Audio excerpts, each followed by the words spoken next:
তন্ত্র বললেই আজকাল এমনই একটা সময় এসেছে যে সবাই লাফিয়ে ওঠে, চোখ চকচক করে ওঠে যে তাহলে তন্ত্র করা যেতে পারে। অনেকে আজকাল তন্ত্র করতে চায়, তন্ত্রের ব্যাপারে খুব উৎসাহিত হয়। কিন্তু এক্ষেত্রে আমাদের গুরু মহারাজ বলছেন যে তন্ত্র সাধনা যখন গুরু দেন তখন তিনি বুঝে দেন যে কাকে দিয়ে সেটা হবে। এবং ২ নম্বর কথা, সে যখন তন্ত্র সাধনা করবে তখন গুরুকে সেখানে উপস্থিত থাকতে হয়, যে সে চরমকে জানার জন্য যে তন্ত্র সাধনা, কিছু সিদ্ধি অর্জন করার জন্য নয়। মারণ, উচাটন, বশীকরণ, স্তম্ভন ইত্যাদি ইত্যাদি কিছু সিদ্ধির জন্য তন্ত্র যারা করবে না, যারা ঈশ্বরকে পাওয়ার জন্য তন্ত্র করবে, তাকে তার জন্য অধিকারী হতে হবে এবং সে অধিকার তাকে গুরু দেবেন তার শরীর বুঝে এবং তার সংস্কার বুঝে। এটা খুব গুরুত্বপূর্ণ। ঠাকুর শ্রীরামকৃষ্ণ তিনি প্রচুর তন্ত্র সাধনা করা সত্ত্বেও তিনি কিন্তু তন্ত্র নিয়ে তেমন কিছু বলে যাননি, বরং তিনি বলেছেন যে এই পথটি ভালো নয়। এমনি সাধারণ সিঁড়ি দিয়ে বা অন্যান্য অনেক পথ দিয়ে ছাদে ওঠা যায়, আবার পায়খানা নালা দিয়েও ছাদে যাওয়া যায়, এই অর্থে তিনি বলেছেন। অর্থাৎ ওই পথেও হয়তো যাওয়া যায়, কিন্তু ওই পথ প্রথমত হয়তো অশোভন, হয়তো সেই পথে অনেক দুর্গন্ধ, হয়তো সে পথে অনেক লোভ, হয়তো পিছলে যাওয়ার সম্ভাবনা খুব বেশি। তাই জন্যে তন্ত্র সবার জন্য নয়। একবার শরীর কেন্দ্রিক বা শরীর প্রধান ব্যক্তি হলেই যে তাকে দিয়ে তন্ত্র হবে তা কিন্তু নয়। সুতরাং সেটা খেয়াল রাখতে হবে। সেখানে তার অধিকারের প্রশ্ন আসে এবং সে অধিকার তাকে গুরু দেন যখন তাকে তন্ত্র সাধনার নির্দেশ দেওয়া হয়। সবার জন্য তন্ত্র সাধনা নয়, অন্তত এখনো পৃথিবী তৈরি হয়নি, একথা ঠাকুর বলেছিলেন। তিনি তার যত উপকরণ ছিল তন্ত্রের সেগুলো সব পোঁটলা করে বেঁধে গঙ্গার জলে ফেলে দিয়েছিলেন। যখন দেখলেন তার নিজের ভাগ্নে হৃদয় পর্যন্ত সেখানে বসতে পারল না, সে মামার অনুমতি নিয়েই হৃদয় গিয়েছিলেন একটু ওই আসনে বসতে, পঞ্চমুণ্ডির আসনে বসতে, কিন্তু বসতেই দেখলেন যে একটা আগুনের যেন গোলা এসে তার গায়ে লাগলো।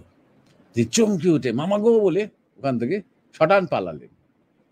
তা যে হৃদয় ঠাকুরের এত সেবা করেছে, যে ঠাকুর রামকৃষ্ণকে সমাধি অবস্থায় বা বিভিন্ন রকমের ভাব অবস্থায় কেউ ছুঁতে পারতেন না, কারোর ছোঁয়ার অধিকার ছিল না, সেই ঠাকুরকে হৃদয় পাঁজা কোলা করে কোলে তুলে নিয়ে ঘুরে বেরিয়েছেন, ঠাকুরের সেবা করেছেন, ঠাকুরকে জড়িয়ে ধরে রেখেছেন। সে এতটা অধিকার তার থাকা সত্ত্বেও তিনি কিন্তু তন্ত্র সাধনার অধিকারী নন। তখন ঠাকুর যেটা মনে মনে বিচার করলেন যে হৃদয় যখন পারল না, মা যদি মনে করে যে হৃদয়ও তার আধার তৈরি নয় এই তন্ত্র সাধনা করার জন্য, তাহলে এই পৃথিবী এখনো তৈরি নয়। তাই বলে কি তিনি কাউকেই তন্ত্র সাধনা দিয়ে যাননি? নিশ্চয়ই দিয়েছেন। একজন উদাহরণ হচ্ছেন গিরিশ ঘোষ। তাকে তিনি তার ভৈরব বলতেন, তন্ত্রের শব্দ, সেটা দিয়েছেন অধিকার বুঝে এবং ভাব বুঝে, শরীর বুঝে, এবং তার সাথে তিনি নিজে তার দায়িত্ব নিয়েছেন। নমস্কার, শুভ সন্ধ্যা। মরমিয়া স্পিরিচুয়াল সোসাইটি ইউটিউব চ্যানেল আর ইন্ডিয়ান মগ ফেসবুক পেজের তরফ থেকে আজকে জিজ্ঞাসা ভিত্তিক আলোচনা ব্রহ্মচারীর বিকার শুরু হলো। আমরা যেমন জানি, প্রতিবারের মতোই আমাদের শ্রদ্ধেয় জয়দীপ মহারাজ জীবনের নানা জিজ্ঞাসা নিয়ে আমরা যে তার কাছে আসি তার মীমাংসা করেন। বহু ভক্ত অনুরাগী তার কাছে নানা জিজ্ঞাসা নিয়ে আসেন। আমাদের যে প্রোগ্রাম হয় সেই প্রোগ্রামের পরিপ্রেক্ষিতে বিভিন্ন জিজ্ঞাসা যে ভক্তদের মধ্যে আসে তা ভক্তরা আমাদের করেন, আর সেই জিজ্ঞাসার পরিপ্রেক্ষিতেই আজ আমাদের এই জিজ্ঞাসা ভিত্তিক আলোচনা। আর কথা না বাড়িয়ে আমি আমার সহ সঞ্চালক উমেশ দাকে আজকে এই প্রোগ্রামে আমন্ত্রণ করলাম। উমেশ দা। নমস্কার, সকলে আমার প্রণাম দেবেন। দেবাশিস তোমাকে শুভেচ্ছা জানাই। আজকে ইন্ডিয়ান মংস ফেসবুক পেজ এবং মরমী স্পিরিচুয়াল সোসাইটি যে সান্ধ্যকালীন প্রণম্য জয়দীপ মহারাজের লাইভ সৎসঙ্গ অনুষ্ঠান, তাতে আপনারা যুক্ত হয়েছেন, খুবই ভালো লাগছে। এরপরেও হয়তো অনেকে যুক্ত হবেন। আমরা সাধুর কাছে, মহাজনের কাছে বারবার তার সামনে উপবিত হই, তার কথা শুনতে চাই। সাধারণভাবে যে ধারণা সেটা হচ্ছে যে সাধুর কাছে গেলে আমাদের জীবন সুগম হয়, আমাদের সাধারণ যে বিপত্তি সেটা কেটে যায়, কিছুটা আমাদের যে সংকটগুলো সেগুলো দূর হয়। আসলে অনেক সময় আমরা সাধুর কাছে যাই আমরা কিছুটা জাগতিকতার সমর্থন পেতে, কিন্তু যিনি প্রকৃত সাধু হন তিনি শুধু জাগতিকতার সমর্থন দিতে থাকেন না, তিনি মানুষকে তার প্রকৃত কল্যাণের কথা বলেন, এবং যে কল্যাণ ঘটলে দেশ, জাতি, সমাজ তার প্রভূত উন্নতি হবে এবং সেই সঙ্গে একটা প্রকৃত ধর্মবোধ বা ধর্মভিত্তিক সমাজ প্রতিষ্ঠিত হবে, তার কথা বলেন। প্রণম্য জয়দীপ মহারাজ আজকের অনুষ্ঠানে লাইভ সৎসঙ্গে আছেন, ওনাকে স্বাগত জানাবো। নমস্কার, ধন্যবাদ উমেশ এবং দেবাশিস উপস্থাপনা করার জন্য। আর ইন্ডিয়ান মংস ফেসবুক পেজ এবং মরমিয়া স্পিরিচুয়াল সোসাইটি ইউটিউব চ্যানেল, এই দুটো প্ল্যাটফর্মের যত দর্শক, শ্রোতা, অনুরাগী, বন্ধু, আগ্রহী, জিজ্ঞাসু আছেন, তাদের সবাইকে গণেশ চতুর্থী গেল, গণেশ চতুর্থীর শুভেচ্ছা। তার আগে শিক্ষক দিবস গেল, সেই শিক্ষক দিবসেরও শুভেচ্ছা জানাই। বিশেষ করে সেই সব শিক্ষককে যারা নিজেরা একটা দৃষ্টান্ত হয়ে ওঠেন তাদের ছাত্রছাত্রীদের সামনে, যারা শুধু ছাত্র দরদিই নন, যারা মনে করেন যে শুধুমাত্র সিলেবাসের পাঠ ক্লাসের মধ্যে সম্পূর্ণ করাটাই তাদের একমাত্র কর্তব্য নয়, যারা মনে করেন যে ছেলে মেয়েরা চরিত্রবান, সৎ, বিবেকবান, দেশপ্রেমিক, নিষ্ঠাবান, শ্রদ্ধাবান হয়ে উঠুন, এবং শুধু মনে করেন না, তারা নিজেরাও তাদের সামনে একজন উদাহরণ হয়ে ওঠেন, সেই সব শিক্ষককে আমার শ্রদ্ধা, শুভেচ্ছা, প্রীতি জানাই। এইরকম কিছু কিছু শিক্ষক আমরা প্রত্যেকেই আমাদের জীবনে পেয়েছি, স্কুলে, কলেজে, বিশ্ববিদ্যালয়, অথবা এমনি ঘরে, আমাদের অনেকে প্রাইভেট টিউশন করেছেন। সেই সময়তেও হয়তো 7 জনের মধ্যে 10 জনের মধ্যে 1জন 2জনকেও পেয়েছি যারা ব্যতিক্রমী, যারা একটা মূল্যবোধ নিয়ে চলেন, একটা আদর্শে হাঁটেন, এবং তারাই আমাদের জীবনে স্থায়ী প্রভাব ফেলে দেয়। তেমন শিক্ষককে আরো দরকার আমাদের সমাজে এই মুহূর্তে। শিক্ষা ব্যবস্থা যাই হোক না কেন, সৎ এবং চরিত্রবান শিক্ষক, যাদের সংস্পর্শে এসে ছাত্রছাত্রীরাও উন্নত মানুষ হওয়ার প্রেরণা পাবে, তেমন শিক্ষকদের আমার শ্রদ্ধা এবং নমস্কার জানাই। হ্যাঁ উমেশ। মহারাজ, আজকের অনুষ্ঠান ব্রহ্মচারীর বিকার। আপনি উল্লেখ করলেন যে সৎ শিক্ষক, যে শিক্ষক নিজেই একটা উদাহরণ হয়ে উঠবে, যার কাছ থেকে মানুষ মূল্যবোধের শিক্ষা পাবে, আমরা সেই কথা স্মরণ করে আজকে প্রথমে যিনি জিজ্ঞাসা রেখেছেন তিনি হলেন রাহুল দাস। তিনি আপনাকে লিখেছেন, প্রণাম মহারাজ, নাম, নামী, নামদাতা অভিন্ন বলা হয়, এই বিষয়ে একটু আলোকপাত করুন দয়া করে। আজকের প্রথম জিজ্ঞাসা রাহুল দাসের। হ্যাঁ, এটা একটা বিস্তারিত বিষয়, তাও ছোট করে বলার চেষ্টা হচ্ছে। আমরা সবাই জানি যে বলা হয় যে শব্দ ব্রহ্ম। এবার ব্রহ্ম কি তা মুখে বলা যায় না, অথচ বলা হচ্ছে যে শব্দ ব্রহ্ম। নির্গুণ ব্রহ্ম, সগুণ ব্রহ্ম। নির্গুণ ব্রহ্ম যেন স্থির সমাহিত সমুদ্রের মতো, আর সেই সমুদ্রে যখন ঢেউ ওঠে তখন সগুণ। ধরা যাক, আমরা যখন বলি যে ঈশ্বরের কৃপা, ঈশ্বর যদি ক্ষমা করেন, এই যে আমরা কৃপা বলছি, ঈশ্বর যদি ক্ষমা করেন বলছি, ঈশ্বর আমার উপর ক্ষুব্ধ হয়েছেন বলছি, এই যে আমরা গুণ আরোপ করছি যখন, তখন সেই নির্গুণ সগুণ হয়ে ওঠেন আমাদের ভাবে। এটা খুব গুরুত্বপূর্ণ বোঝার। নাম এবং নামী তত্ত্বে যে আমাদের সংস্কারে আমরা ভেবে নিই বিশ্ব, ব্রহ্মাণ্ড, পৃথিবীটা স্ট্যাটিক। স্ট্যাটিক মানে যেমন খুব জড় বস্তু। বিশ্ব ব্রহ্মাণ্ডটা তৈরি হয়েছে, একবারই তৈরি হয়েছে, এবং আমরা তার মধ্যে আসা যাওয়া করছি।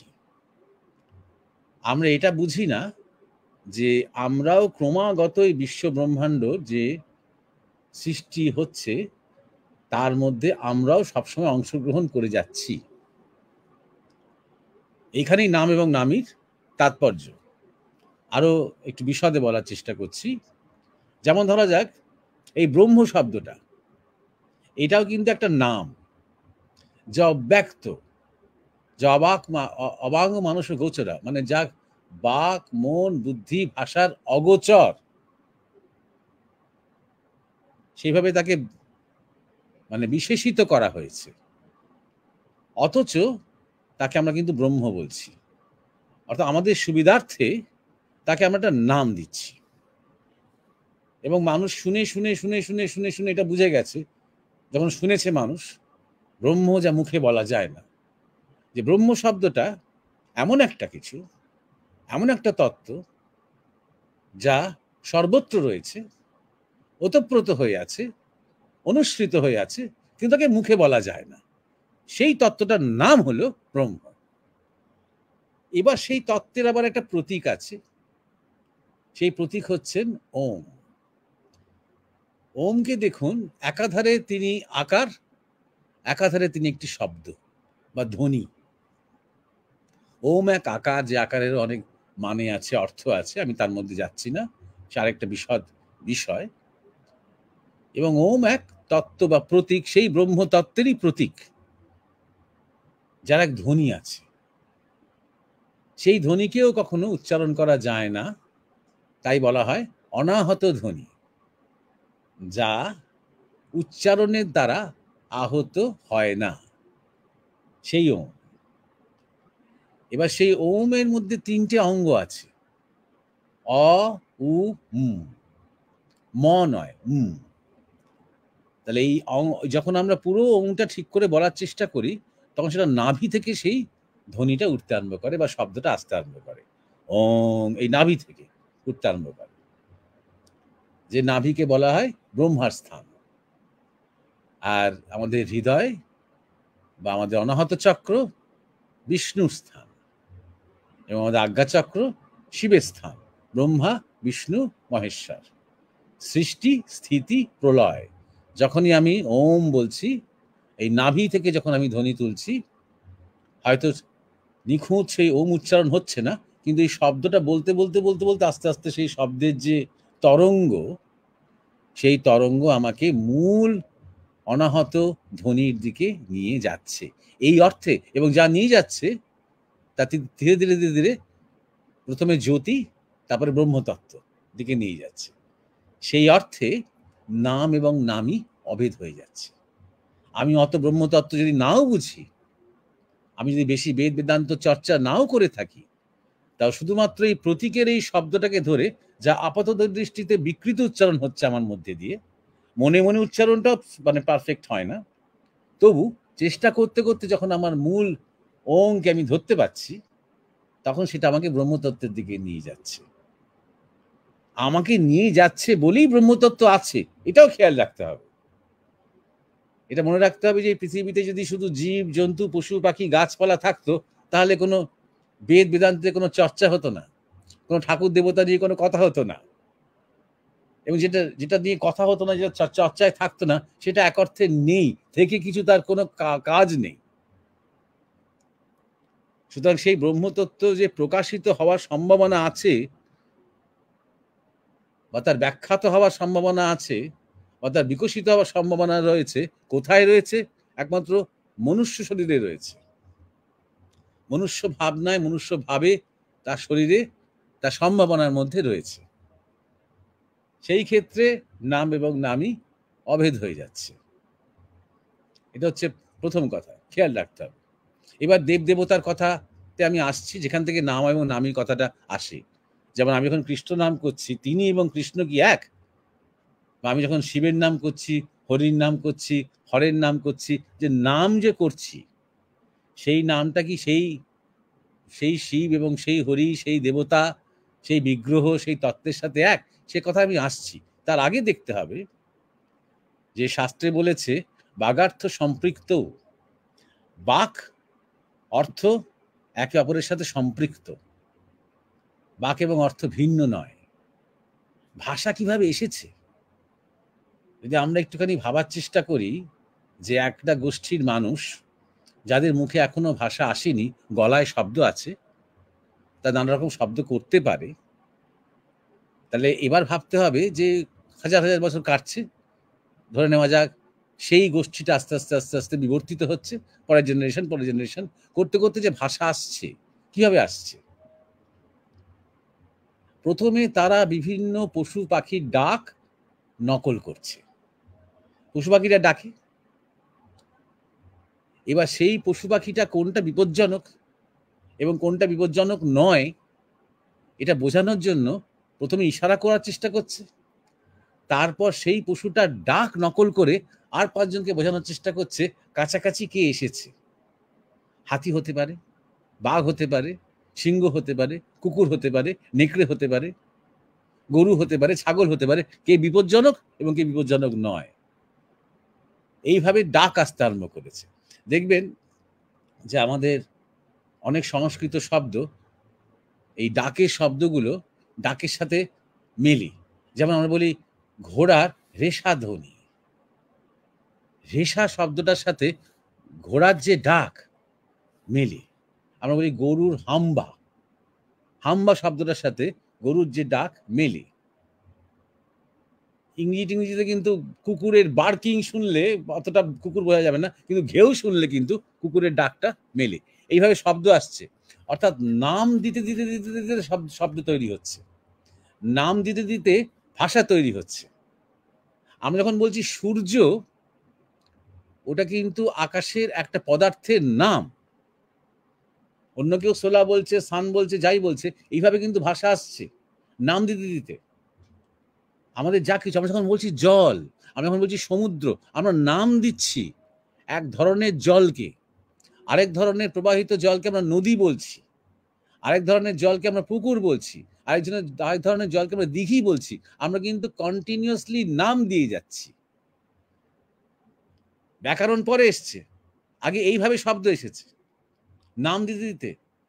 আমরা যখন মানুষকে মানুষ বলছি, এটাও কিন্তু আমরা এই জীব দেহকে আমরা একটা নাম দিলাম। যখন দেখলাম বা যখন ঋষিরা দেখলেন যে মানুষে এসে মানুষ মনোপ্রধান হয়েছে, তাই মন থেকে মানুষ, তার আগে পর্যন্ত জীবজন্তু পশু পাখি পর্যন্ত শরীর প্রধান ছিল জীব।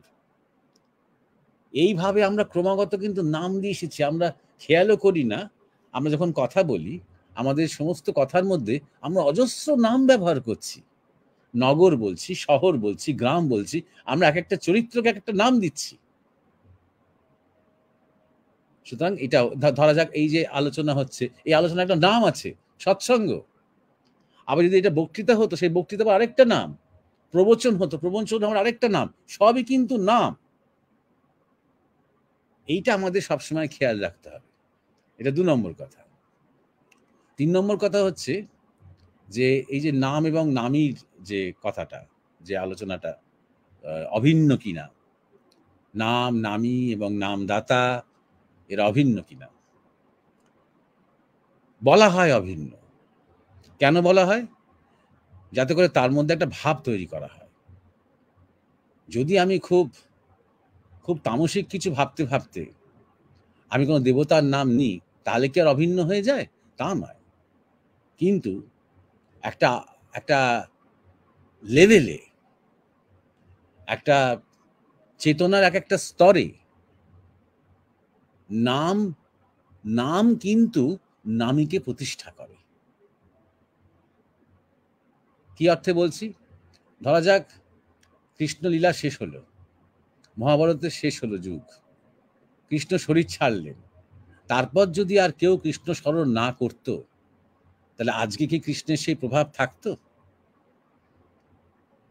যদি আজও কৃষ্ণকে লক্ষ লক্ষ কোটি কোটি মানুষ নানাভাবে স্মরণ করে, সে কথায় পরে আসছি, নানাভাবে স্মরণ করে, কেউ তাকে গোপাল ভাবে, কেউ তাকে প্রেমিক ভাবে, কেউ তাকে যোদ্ধা ভাবে, কেউ তাকে গীতার প্রবক্তা ভাবে, নানাভাবে তাকে স্মরণ করে। যদি কেউ না করত, তাহলে এই ইউনিভার্সাল কনসাসনেসের মধ্যে, এই চেতনার মধ্যে যে কৃষ্ণ তরঙ্গ রয়েছে, যেখানে শ্রীকৃষ্ণের নাম করলেই এক ধরনের শক্তি আসে, সেটা পার্টিকুলারলি সেই শ্রীকৃষ্ণ থেকে কি নাই, তার থেকে বেশি ইম্পর্টেন্ট সেই শ্রীকৃষ্ণকে আরো বেশি নামে স্মরণে প্রতিষ্ঠিত করা হয়েছে সেখানে। এবং যত স্মরণ হবে, যত নাম হবে, তত সেই প্রতিষ্ঠার শক্তি আরো বাড়বে।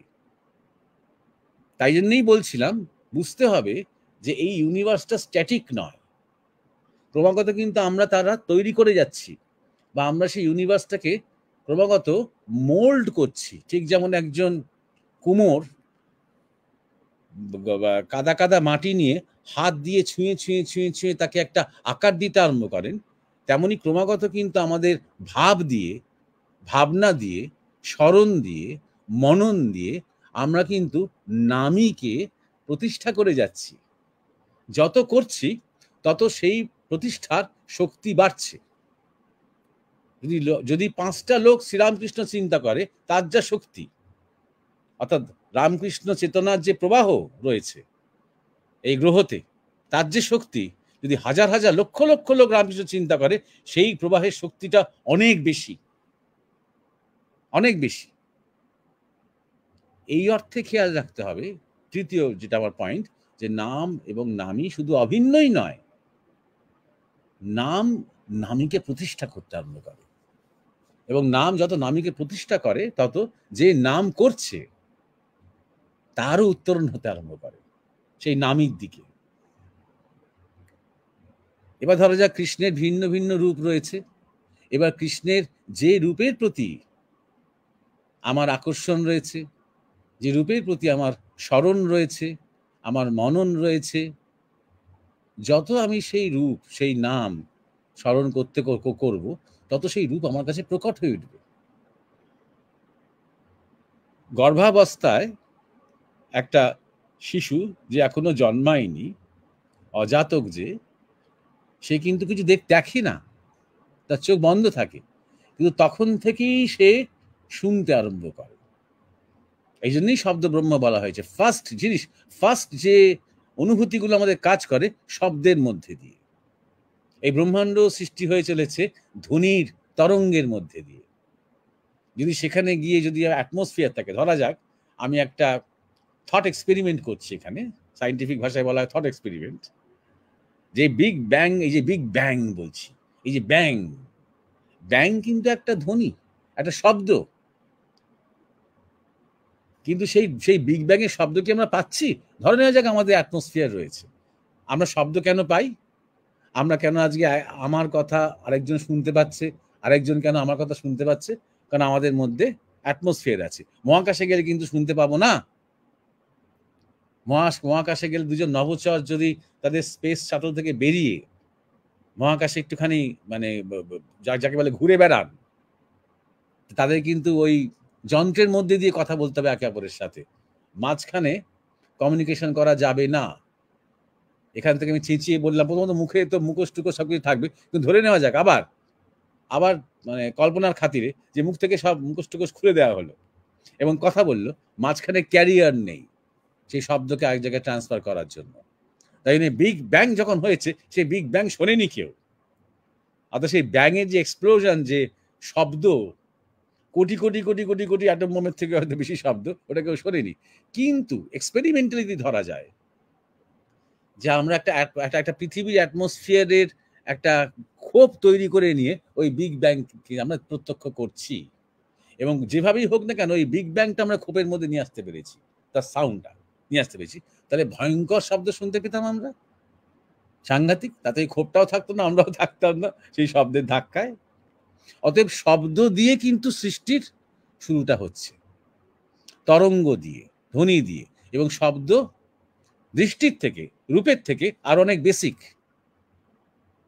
তাই জন্যে যখন কোনো নাম দেওয়া হয়, খেয়াল রাখতে হবে তখন তুমি নাম করতে করতে তুমি এই রূপটা ভাবো, বলে দেওয়া হয় বটে, কিন্তু ফিক্সড কিছু স্ট্যাটিক কিছু দেওয়া হয় না। ধরা যাক মহারাষ্ট্রে কৃষ্ণের হয়তো একটা জায়গায় একরকমের রূপ, পাশের গ্রামে কৃষ্ণকে আঁকছেন আরেকজন কেউ অন্য রকমের রূপ, তার মুখ চোখ দেখতে অন্যরকম। জাপানে যদি কেউ কৃষ্ণ আঁকে তাহলে জাপানি কৃষ্ণ মনে হবে। যেমন হয় জাপানে সরস্বতীর বন্দনা হয়, সেখানে সরস্বতী জাপানির মতন দেখতে। যদি যখন কোনো শ্বেতাঙ্গ যখন কৃষ্ণ চিন্তা করে, তখন সে হয়তো শ্বেতাঙ্গ কৃষ্ণ ভাবে, বা হয়তো শাস্ত্রে যেহেতু আছে কৃষ্ণ কালো কালো ভাবে, কিন্তু তার মুখ চোখের ধরনটা হয়তো ইউরোপিয়ানদের মতন সে মনে মনে ভাবে। সবটাই কিন্তু গ্রহণযোগ্য। সে কি ভাবলো সেটা ইম্পর্টেন্ট নয়, সেটা অ্যাকচুয়ালি কৃষ্ণের মুখ ছিল কি না সেটাও ইম্পর্টেন্ট নয়। আমাদের গুরু মহারাজ বলতেন যে কৃষ্ণ মধ্যম মানে উচ্চতার মানুষ ছিলেন, বেশ বলশালী তার চেহারা ছিল, তার বেশ চওড়া কাঁধ ছিল, এবং যেটা সবচেয়ে বেশি শুনলে সবাই চমকে উঠবেন, তার বড় বড় গোঁফ ছিল।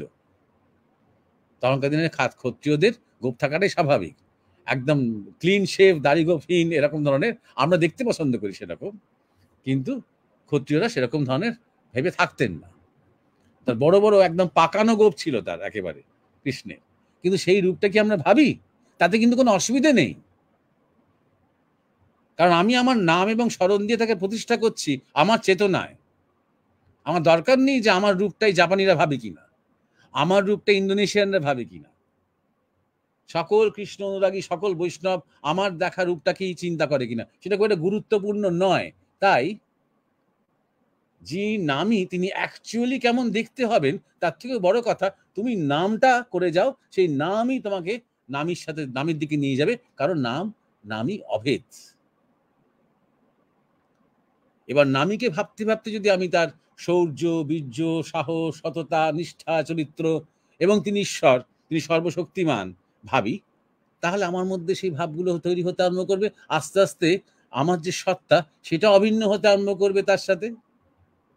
নাম করতে করতে কি হয়, নামটাই আমার সত্তা হতে আরম্ভ করে।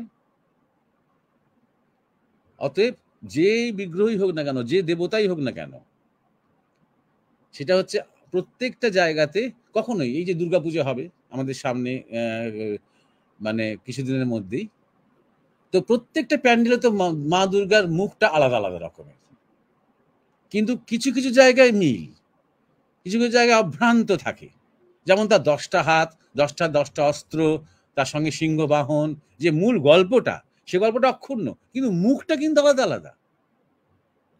আর কোথাও এরকম ধরনের প্রেসক্রিপশন দেওয়া নেই যে একই ছাঁচে প্রত্যেকটা মুখ করতে হবে, কারণ দুর্গা তো বহু রকম দেখতে হন না, এই যুক্তি কেউ দেন না। কিন্তু তাহলে মা দুর্গার যে রূপ সেটা ফুটে ওঠে কিভাবে? ভক্তের ভাবে। আর ভক্তের ডাক, ডাক মানে হচ্ছে যিনি নাম করছেন তার ডাক, সেই নামটাই হচ্ছে তার ডাক। এই ক্ষেত্রে নাম করতে করতে করতে করতে আস্তে আস্তে নাম এবং নামই এক হয়ে যায়। ডিপেন্ড করছে কতটা আন্তরিকতা নিয়ে, কতটা ব্যাকুলতা নিয়ে, কতটা শক্তি নিয়ে সেই নামটা করা হচ্ছে, তার উপর নির্ভর করছে। এইটা খেয়াল রাখতে হবে। এটা 3 নম্বর কথা। 4 নম্বর কথা হলো যে এই যে নাম এবং নামীর প্রসঙ্গে বলি যে যখন বীজ মন্ত্র দেয়া হয় সেও কিন্তু একটা নামই দেয়া হয়। এবার নাম এবং বীজের মধ্যে পার্থক্য আছে। নাম মানে কোনো হয়তো দেবতার নাম, তার আগে পরে হয়তো কিছু মন্ত্র থাকতে পারে, কিন্তু বেসিক্যালি নাম দেয়া হয়, এবং সবাইকে হয়তো একই নাম দেয়া হচ্ছে, কৃষ্ণ নাম দেয়া হচ্ছে কি রাম নাম দেয়া হচ্ছে। এই নামের শিবের নাম, কি এই যে গণেশ চতুর্থী গেল গণেশের নাম, কি মা দুর্গা, মা কালী নাম, এই যে সমস্ত নাম দেয়া হচ্ছে, এই নামের একটা যেমন স্পষ্ট একটা ইঙ্গিত রয়েছে, তার সাথে রূপ রয়েছে। যখনই নাম আছে এবং নামের নামই রয়েছে তখন একটা রূপ রয়েছে। আর যখন বীজ দেয়া হচ্ছে সেটা বীজ, কিন্তু যেমন বট গাছের একটা রূপ আছে, কিন্তু বট গাছের বীজের তার রূপের দরকার নেই। তার রূপ হয়তো একটা আছে, কিন্তু সেই রূপটা খুব ইম্পর্টেন্ট নয়, কারণ সেই বীজের মধ্যে বট গাছের সম্ভাবনাটা রয়েছে। কিন্তু একই রকমের প্রিন্সিপালটা কাজ করে যায়। বীজ জপ করতে করতে কি হয়, আমাদের শরীরের মধ্যে যে শক্তি রয়েছে, আমাদের শরীরটা যে একটা জমি, সেই জমি তখন আস্তে আস্তে আস্তে আস্তে উর্বর হতে আরম্ভ করে, জমি জাগতে শুরু করে, জমি উৎসুক হয়ে ওঠে, জমি উন্মুখ হয়ে ওঠে উন্নত উন্নত ভাব গ্রহণ করার জন্য। যত সেই জমিতে বীজ পড়ছে তত আস্তে আস্তে আস্তে আস্তে আমাদের মধ্যে চেতনা জাগছে। সেখানেও ইষ্ট থাকেন, সেখানেও রূপটা গুরুত্বপূর্ণ নয়, তত্ত্বটা বেশি গুরুত্বপূর্ণ। সেই নামের দিকে নিয়ে যাচ্ছে কিনা সেই তত্ত্বটা বেশি গুরুত্বপূর্ণ। তো তাই জন্য বলছি, যেমন আমাদের গুরু মহারাজ বলেছিলেন, আমাদের গুরু মহারাজ স্বামী পরমানন্দ, যে তোদের যখন শরীর ছাড়বে তখন মনে হবে যেন একটা বিশাল একটা নিঃসীম অন্ধকারের মধ্যে দিয়ে যেন চলেছিস একটা গভীর একটা টানেলের মধ্যে দিয়ে চলেছিস। তারপরে শেষে গিয়ে সেইখানে আমাকে দেখতে পাবি না, আমাকে অনুভব করতে পারবি। আর আমি তখন তোদের ডাকবো তোদের নাম ধরে নয়, তোদের বীজ ধরে। কারণ সেই বীজটাই তখন আমার অস্তিত্ব। তখন এই নাম, রূপ, পরিচয়, জীবন, অতীত, বন্ধন এগুলো সব ছেড়েছি, এগুলোকে এর সাথে সম্পর্ক ছিন্ন করে বেরিয়ে এসেছি। আর বেরিয়ে এসে তখন কি অস্তিত্ব আছে? শুধু এই বীজটা আছে। আর সেই বীজের সাথে কার সম্পর্ক? ইষ্ট এবং গুরু। শুধুমাত্র নাম এবং নামই হয় অভেদ তাই নয়, নাম, নামই, গুরু, এটা সবাই অভেদ। সেক্ষেত্রে নাম দাতা, যিনি নামটা দিয়েছেন, তিনিও কিন্তু, আমি এইভাবে দেখবো ব্যাপারটা, যে যিনি নাম আমাকে দিয়েছেন আমার সাধনার জন্য, আমার জপের জন্য, অভেদ হয়ে যাচ্ছেন তিনিও। এ হচ্ছে বীজের যে তাৎপর্য। সুতরাং এও আরেক ধরনের নাম। সুতরাং আবার বলছি যে কোনো স্ট্যাটিক কল্পনা করার দরকার নেই যে চৈতন্যদেব তিনি ছিলেন 500 বছর আগে, তিনি লীলা করে চলে গেছেন, আমি চৈতন্য নাম করলে কি তিনি অভেদ হয়ে যাচ্ছেন? আমার ভাবে যত আন্তরিকভাবে আমি নাম করব, তত আমি আমার ভাব দিয়ে ভাব রূপ তৈরি করতে আরম্ভ করব, যার সাথে আমি বিলীন হব। এবং সেখানেও গুরুত্বপূর্ণ যে সেই ভাবরূপটি কেমন, সেই ভাবরূপ কি প্রেমিক, সেই ভাবরূপ কি ভক্তির পরাকাষ্ঠা? তাহলে কি হবে? তাহলে আমার মধ্যেকার যে প্রেমিক সত্তা, আমার মধ্যে যে ভক্তির সত্তা, সেটা তখন পূর্ণভাবে প্রকাশিত হতে আরম্ভ করবে। সেই অর্থে নাম এবং নামই অভেদ। কিছুটা কন্ডিশনস আছে। কালী নাম করতে করতে ডাকাতিও করা যায়। কোনো এক ভগবান, কোনো একটা সম্প্রদায়, কোনো একটা ঈশ্বরের, তাদের যে ঈশ্বর, তাদের নাম করতে করতে খুনও করা যায়, রাহাজানিও করা যায়। সেটাই তাদের কাছে ওইটাই। সেটাও এক অর্থে সেটাও মিথ্যা নয়, সেই একই ভাব এবং ভাবি। ঈশ্বর তেমন কি না সেটা নিয়ে তর্ক করা যায় না, যার কাছে যেমন। এবার স্ট্যাটিক কোনো ঈশ্বর আছেন কি নেই সেটা তো প্রমাণ করার কোনো উপায় নেই। যে আমি, আপনি, আমাদের মধ্যে কোনো, পুরো পৃথিবীতে কারোর মধ্যে কোনো ঈশ্বর চিন্তা নেই, তারপরে ঈশ্বর আছেন কিনা তার কোনো গুরুত্ব নেই। সুতরাং আমি কি বিশ্বাস করলাম, আমার কি ভাব, আমার কি চিন্তা, আমার কি জীবনযাপন, তার উপর নির্ভর করে ঈশ্বর আছেন কি নেই। এইটা সবসময় বুঝতে হবে। যে আবার বলছি, ফ্লেক্সিবল এই জগৎ। আমি এবং ব্রহ্মাণ্ড দুটো আলাদা আলাদা সত্তা নয়। আমি এবং ব্রহ্মাণ্ড, বা আমরা এবং ব্রহ্মাণ্ড ক্রমাগত একটা তরঙ্গের মতো মেলামেশা, খেলা চলা চলছে। এই চলার মধ্যে মধ্যে ক্রমাগত শুধু ব্রহ্মাণ্ডই আমাকে সৃষ্টি করছে না, আমিও ক্রমাগত ব্রহ্মাণ্ডকে সৃষ্টি করে যাচ্ছি। কথাটা শুনতে হয়তো একটু মনে হবে কঠিন, কিন্তু কঠিন নয়, বুঝতে হবে। আপন মনেরও মাধুরী মিশায়ে তোমারে করেছি রচনা, রবীন্দ্রনাথ ঠাকুর বলছেন। আমরা ঈশ্বরকে রচনা করছি আমাদের মনের মাধুরী দিয়ে। সেই মাধুরীর একটা রূপ হচ্ছে নাম, আর একটা রূপ হচ্ছে বীজ। এই নামের সাথে রয়েছে স্মরণ, মনন। বীজের সাথে রয়েছে ধ্যান, জপ, প্রাণায়াম করে আমরা ক্রমাগত আমাদের যে হায়ার সেলফ, হাইয়েস্ট সেলফ, চরম সেলফ, পোটেনশিয়ালি, সম্ভাবনাগত ভাবে আমরা তার সাথে একাত্ম হওয়ার দিকে এগোচ্ছি। এবার যদি আমি আমার লোয়ার সেলফকে আহ্বান করি, আমি যদি মনে করি যে আমার ঈশ্বরের নাম নিতে নিতে আমি গিয়ে 4টে খুন করব, 4টে লুট করব, তাহলে তাও করতে পারি। সেটা আমাকে বিধান দেওয়া হয়েছে, সেটাকে আমার নির্দেশ দেওয়া হয়েছে, এটা আমার বিশ্বাস এবং ভক্তির উপর ডিপেন্ড করছে। আমি তাই যদি বিশ্বাস করি, তাহলে সেই বিশ্বাসটা সত্য কি মিথ্যা বা ভালো কি মন্দ সেটা প্রশ্ন নয়, প্রশ্ন যে সেইটা আমাকে শক্তি দেয় কিনা সেই কাজটা করার জন্য, সেইটা গুরুত্বপূর্ণ। সেই ক্ষেত্রে নাম এবং নামই অভেদ হয়ে উঠুক। প্রথমেই কিন্তু অভেদ নয়, আইদার ওয়ে, যে কোনো একটা দিক দিয়ে। মনে রাখতে হবে যে রাবণও কিন্তু খুব চরম শিব ভক্ত ছিলেন, তিনি সবকিছু শিব চিন্তা করতেন। তিনি যখন রামের হাতে নিহত হলেন, আমি অনুমান করছি তখন তিনি শিব চিন্তাই করেছেন, তাহলে শিব চিন্তা কিন্তু তাকে বাঁচাতে পারেনি। কিন্তু ততদিন পর্যন্ত শিব চিন্তা তাকে অনেক দূর নিয়ে যেতে পেরেছিল।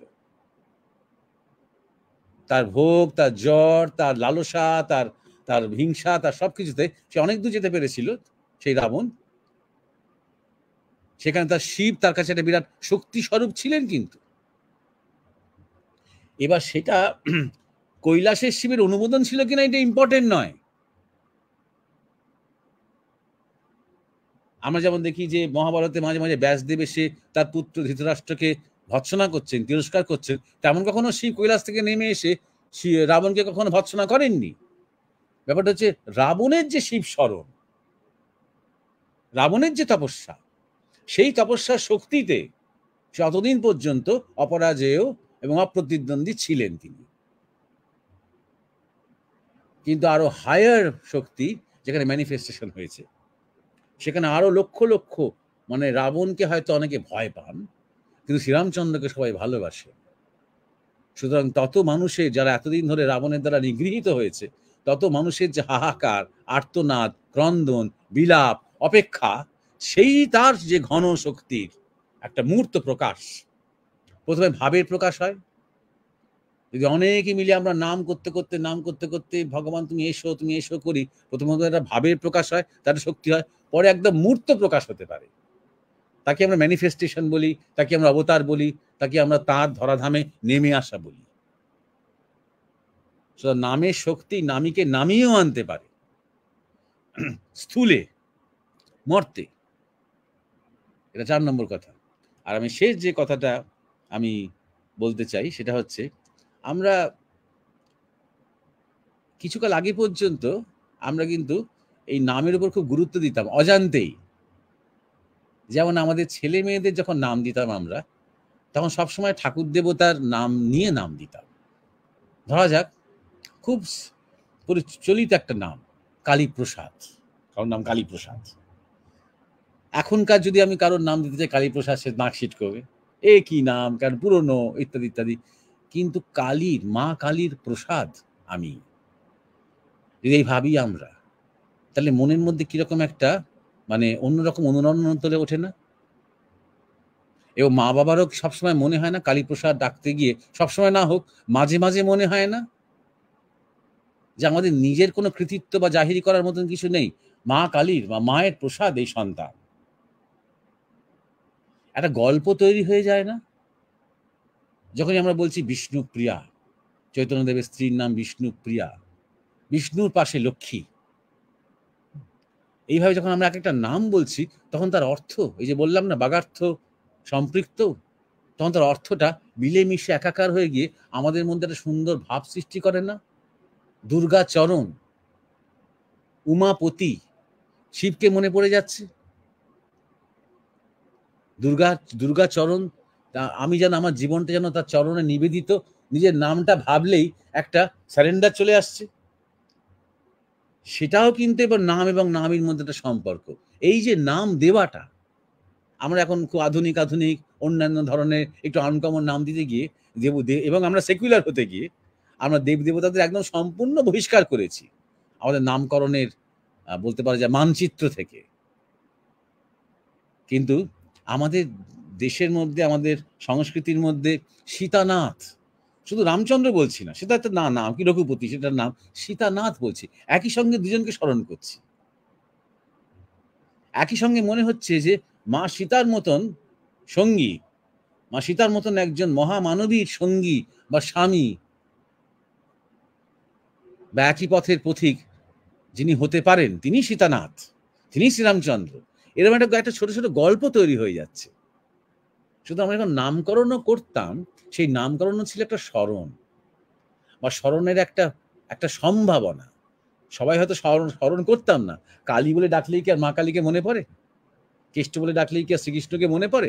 হয়তো তাও স্মরণ করেন, তো মাঝে মাঝে হয়তো হয়। সেই সম্ভাবনাটা কিন্তু আমাদের মধ্যে ছিল, সেইটা আমাদের খেয়াল রাখতে হবে। হ্যাঁ, উমেশ এবং দেবাশিস। মহারাজ, রাহুল দাসের জিজ্ঞাসার ভিত্তিতে আপনি যে আলোচনা করলেন সেটা এতটাই সুন্দর এবং এতটাই গভীর, সেটা নিয়ে নতুন আলোচনা আমাদের সবসময় স্মরণ মনন এটা করে গেলেই অনেকটাই জীবনের গভীরতার খোঁজ পাওয়া যাবে। উনি জিজ্ঞেস করেছিলেন নামই নিয়ে। আপনি প্রথমেই সেটা নির্গুণ সব ব্রহ্মের যে ভাগ, নির্গুণ সগুণ, সেটা নিয়ে আলোচনা করেছেন। এবং ভগবানকে যখন আমরা ডাকছি, মানে ভগবানের কাছে যখন আমরা প্রার্থনা করছি কৃপা করুন, তখনই তার মধ্যে গুণ আরোপ করছে এবং নির্গুণ সগুণ হয়ে উঠছে। এত সহজে আপনি একটা মীমাংসায় এসেছেন। আমরা সবসময় মনে করি, আপনি বলেছেন যে ব্রহ্মাণ্ড স্ট্যাটিক, একটা ধরে নিই, কিন্তু আমরা এই ব্রহ্মাণ্ডে আসা যাওয়া করছি, আমরা এই ব্রহ্মাণ্ডে অংশগ্রহণ করছি, এটা কোথাও আমরা বুঝতে পারি না বা বুঝতে চাই না। ব্রহ্ম একটা নাম, এবং যেটা আপনি বলেছেন যে ব্রহ্মর ক্ষেত্রে আমরা চিরকাল শুনে এসেছি অব্যক্ত, অবাঙ মানস গোচর, মানে যেটা মুখে ব্যক্ত করা যায় না। কিন্তু এটাও আমরা জানি যে ব্রহ্ম, আপনি বলেছেন যে সবকিছুর সঙ্গে ওতপ্রোত, তাই তিনি ব্রহ্ম। এখন ব্রহ্মের যে প্রতীক, ভারতীয় শাস্ত্র বা ভারতীয় যে দর্শন তাকে দেখেছে সেটা ওম রূপে, এবং ওমের আকার ও ধ্বনি আছে, যা উচ্চারণের দ্বারা আহত হয় না, আপনি সহজে বলেছিলেন, যা অনাহত ধ্বনি। এবং ওম সৃষ্টি স্থিতি প্রলয় ব্রহ্মা বিষ্ণু মহেশ্বর, কিন্তু আমরা সেই উচ্চারণ করতে গিয়ে কিছু বিকৃত উচ্চারণ করছি। এটাই জ্যোতি ব্রহ্মতত্ত্বের দিকে নিয়ে যায়, এবং সেখানেই আপনি প্রথমে বলেছেন নাম এবং নামই এক হয়ে যাচ্ছে, আমাকে নিয়ে যাচ্ছে বলে ব্রহ্মতত্ত্ব আছে। মহারাজ আমাদের জানিয়েছেন নাম করছি, যার নাম করছি সেই তত্ত্বের সঙ্গেও এক হচ্ছে। এবং মহারাজ একটি সুন্দর আজকে জিনিস আমাদের সামনে উপস্থাপন করলেন, যে বাকার্থ সম্পৃক্ত, অর্থাৎ বাক ও অর্থ। আমরা যে নামগুলো ব্যবহার করছি, যারা মহারাজ একটা ইতিহাসের চর্চা করেছেন, যখন শব্দ আসেনি, প্রথমে শব্দ এসেছে, প্রথমে ভাষা আসেনি, ধীরে ধীরে ভাষা আসছে। আমরা পশু পাখির ডাক নকল করছি, আমরা বিপদের সংকেত বুঝতে পারছি, ইশারার কথা বলছি, তারপরে আমরা ধীরে ধীরে নাম দিচ্ছি, এবং সেই বিভিন্ন ক্ষেত্রে সবাইকে আমরা নাম দিয়েছি, এবং মানুষকে নাম দিয়েছি মন থেকে মানুষ, কারণ আমরা মনপ্রধান। কথার মধ্যে আমরা হয়তো অজান্তে কত নাম ব্যবহার করছি। চেতনার এক একটা স্তরে নাম নামীকে প্রতিষ্ঠা করে। মহারাজ বলেছেন কৃষ্ণের লীলার পর কৃষ্ণকে যদি আমরা কৃষ্ণকে স্মরণ না করতাম, তাহলে কৃষ্ণের কি প্রভাব থাকতো? মহারাজ বলেছেন ইউনিভার্সাল কনসাসের মধ্যে কৃষ্ণ তরঙ্গ আছে, সেটা নামে প্রতিষ্ঠা করা হয়েছে, তাই ইউনিভার্স। আবার মহারাজ বলছেন স্ট্যাটিক নয়, আমরা ভাবনার স্মরণ দিয়ে নামীকে প্রতিষ্ঠা করছি, যার ফলে তার শক্তি বাড়ছে। কৃষ্ণের যে রূপের ছবি আমাদের স্মরণে রয়েছে, মনে রয়েছে, পরে তা প্রতিষ্ঠিত হয়। এবং মহারাজ বলেছেন যে শব্দই প্রথমে এসেছে, এবং গর্ভাবস্থায় শিশু প্রথমেই শব্দ শোনে, তাই শব্দকে ব্রহ্ম বলা হয়। মহারাজ একটা হাইপোথেসিসের মতো বলেছেন যে ধরা যাক বিগ ব্যাং আমরা বলছি, ব্যাং মানে শব্দ, সেইটা তো আমরা কেউ শুনিনি। যদি এরকম হয় যে আমরা এখন একে অপরের শব্দ শুনতে পাচ্ছি, কারণ একটা অ্যাটমসফিয়ারে আছি মহাকাশে, যেটা শোনা যাবে না, কিন্তু বিগ ব্যাং এর যদি সেই শব্দটি কোথাও প্রিজার্ভ করে রাখা যেত, তাহলে সে একটা ভয়ানক শব্দ তরঙ্গ, আমরা সেই সৃষ্টির তরঙ্গের হয়তো আভাস পেতাম। নাম দেওয়া হচ্ছে বলে তুমি ওই রূপটি ভাবছো, এক্ষেত্রে এবার বিভিন্ন প্রদেশে ঠাকুর দেবতার যেভাবে নাম দেওয়া হয়েছে তাই। এবং মহারাজ বীজ মন্ত্রের কথা স্মরণ করেছেন, যে আমরা বীজ মন্ত্রে আসলে বীজ মন্ত্র নামই, এবং বীজ মন্ত্রে যে সম্ভাবনা থাকে শরীর নাম, শরীর রূপ, শরীর রূপ যে আমাদের জমি সেটাকে উর্বর করে, উন্নত ভাব গ্রহণ করার উপযুক্ত করে। এবং গুরু মহারাজ যেমন বলছেন সে মৃত্যুর পর এটা অসামান্য, এটা আমরা আগে কখনো শুনিনি যে মৃত্যুর পর সেই একটা টানেলের মধ্যে দিয়ে আমাদের হয়তো যেতে হবে এবং সেইখানে আমরা হয়তো কিছুই দেখতে পাবো না, তখন আমাদের তিনি অর্থাৎ গুরু বা ইষ্ট আমাদের সেই বীজ মন্ত্র ধরেই ডাকবেন। এবং মহারাজ বলছেন যে আমার মধ্যে যে ভাব নামের সঙ্গেই সেটা পূর্ণ হয়ে ওঠে আমরা যখন নাম করি। তবু কিছু কন্ডিশন আছে, সেক্ষেত্রে মহারাজ সেই ডাকাতি করতে যাওয়া, কালী নাম করে বা খুন করতে যাওয়া, এইগুলোর কথা বলেছেন। এখন ঈশ্বর, মহারাজ এখানে আবার একটা সুন্দর প্রশ্ন তুলেছেন, ঈশ্বর কি তেমন, মানে যারা হয়তো ঈশ্বরের নাম নিয়ে অনেক কিছু করছে তার কাছে তেমন, সেটা কেমন, সেটা একটা অবান্তর, আমরা আবার স্ট্যাটিক যদি ভাবি। এবং মহারাজ বলেছেন ব্রহ্মাণ্ড আলাদা সত্তা নয়, তাদের মধ্যে আমাদের চলাফেরা চলছে, আমরা ক্রমাগত ব্রহ্মাণ্ড রচনা করছি, কিন্তু প্রশ্নটা মহারাজ ছুড়েছেন যে সেটা আমাদের শক্তি দেয় কিনা। এবং রাবণের প্রসঙ্গে এসছে, আপনারা শুনলেন, মহারাজ আবার ফিরে এসেছেন এবং অসামান্য। প্রথমেই আজকে মহারাজ যেভাবে শুরু করলেন, এরপরে আমি দেবাশিসের কাছে চলে যাব। পরে যে জিজ্ঞাসা আছে, আজকে যে অনুষ্ঠান ব্রহ্মচারীর বিকার, সেই বিকারের দ্বিতীয় জিজ্ঞাসা দেবাশিস ইন্টারনেটে গোলযোগ আছে। হ্যাঁ, দেবাশিস বোধহয় এই মুহূর্তে আমাদের সাথে ঠিক আছে, আচ্ছা ঠিক আছে, আমি দর্শকদের কাছে অনুমতি নিয়ে, আপনার কাছে অনুমতি নিয়ে দ্বিতীয় জিজ্ঞাসাটাও পাঠ করে নিচ্ছি। শাশ্বতী দেব মহারাজকে লিখেছেন, মহারাজ ভয় কি, ভয় মানুষের মনে কেন আসে, ভয়কে জয় কি করে করা যায়, জিজ্ঞেস করেছেন আপনাকে শাশ্বতী দেব। হ্যাঁ, শাশ্বতী দেব জিজ্ঞাসা করেছে ভয় কি। তা নিশ্চয়ই বেশ, আমি জানি না শাশ্বতী দেব তার বয়স কত, মানে 20 বেশি না 30-এর বেশি না 40-এর বেশি না 50-এর বেশি, আমি জানি না। ভয় কি জিজ্ঞাসা করছেন মানে বুঝতে পেরেছি, মানে ধরে নেবো কি যে কোনোদিন ভয় পাননি আপনি, বা আপনি ভয় কাকে বলে জানেন না, এখনো ভয় কি আপনাকে জিজ্ঞাসা করতে হচ্ছে। দুম করে চোখের সামনে একটা গাড়ি এসে হ্যাঁচাত করে ব্রেক কষলে চমকি উঠছেন, নির্বিকার ভাবে গাড়িটার দিকে তাকিয়ে কি হেঁটে বেরিয়ে যেতে পারছেন, তাই না? অনেকক্ষণ ধরে তারপর সেটা নিয়ে হার্ট রেট প্যালপিটেশন হচ্ছে, সবাইকে গিয়ে গল্প করছেন 5 বার করে, জানো তো একটা গাড়িতে প্রায় ধাক্কা দিয়ে দিয়েছিল আমাকে, ওরে বাপরে কি অবস্থা করে সারাটা দিন আপনি সবাইকে ব্যস্ত করে তুললেন। হয়তো ভয়ের আবার ডেফিনিশন দরকার। এরপর তো জিজ্ঞাসা করে মানুষ যে প্রেম কি, হ্যাঁ, সুখ কি, হাসি কি, কান্না কি, এটা ভয় কি, সব সংজ্ঞায়িত করতে করতে আর এই পণ্ডিতদের সাথে মিশে মিশে আর এই ক্লাসরুমে সবকিছু ব্যাখ্যা করতে করতে টিকা লেখো, আর ব্যাখ্যা লেখো, শব্দার্থ লেখো, 5 পয়েন্ট, এই করতে করতে এবার সব কিছু সংজ্ঞায়িত করার দরকার আছে। ভয় একটা বৃত্তি, যেমন ক্ষুধা কি জিজ্ঞাসা করতে হবে, 3 দিন না খেলেই ক্ষুধা বুঝিয়ে দেবে সে কে, তাই না? তখন শাশ্বতী দেব নিজের নাম ভুলে যাবে, তখন আমার নাম শাশ্বতী, তখন মনে হবে মানুষকে ধরে খাই। হ্যাঁ, ক্ষুধা তৃষ্ণা এগুলো বৃত্তি, এগুলো সংজ্ঞা কি, এগুলো বেঁচে থাকে, এটা এক্সিস্টেন্স, অস্তিত্ব। শাস্ত্র বলছেন যে আহার নিদ্রা মৈথুনঞ্চ ভয়ম, এই 4টি জীবের প্রধান বৃত্তি। আহার নিদ্রা মৈথুনঞ্চ ভয়ম, আহার নিদ্রা, তারপর তার যৌন যে কামনা এবং ভয়। কুকুর বিড়াল থেকে শুরু করে বাঘ ভাল্লুক থেকে শুরু করে সাপ খোপ পোকা মাকড় সবাই জানে ভয় কি, শাশ্বতী দেব ছাড়া সবাই জানে ভয় কি, কোন ডেফিনিশন দরকার নেই তাদের। আমরাই দেখেছি আশ্রমে একটা কুকুর একটা সাপকে দেখে, একটা বড় সাপকে দেখে, আমাদেরই আশ্রমের কুকুর, একটু দূর থেকে ঘেউ ঘেউ করছে আর থত করে কাঁপছে। কোনো বড় কুকুর কি কোনোদিন তাকে সাপ নিয়ে ক্লাস নিয়েছে? কোনোদিন কি সাপের কোনো বই সে উল্টে পাল্টে দেখেছে? জানলো কি করে? জেনেটিক্যালি ক্যারি করছে এমন একটা স্মৃতি, এমন কিছু স্মৃতি ওই প্রজাতিটাই, যে গোসাপ দেখলে মারতে যেমন খেয়ে নেয়, আর বিষধর সাপ দেখলে থত করে ভয় কাঁপে। কি করে জানলো কোনটা বিষধর আর কোনটা হার্মলেস, তাই না? তাই জন্য ভয় কোনো চিন্তা নয়, ভয় কোনো ভাবনা নয়, ভয় কোনো কল্পনা নয়, ভয় হচ্ছে বৃত্তি।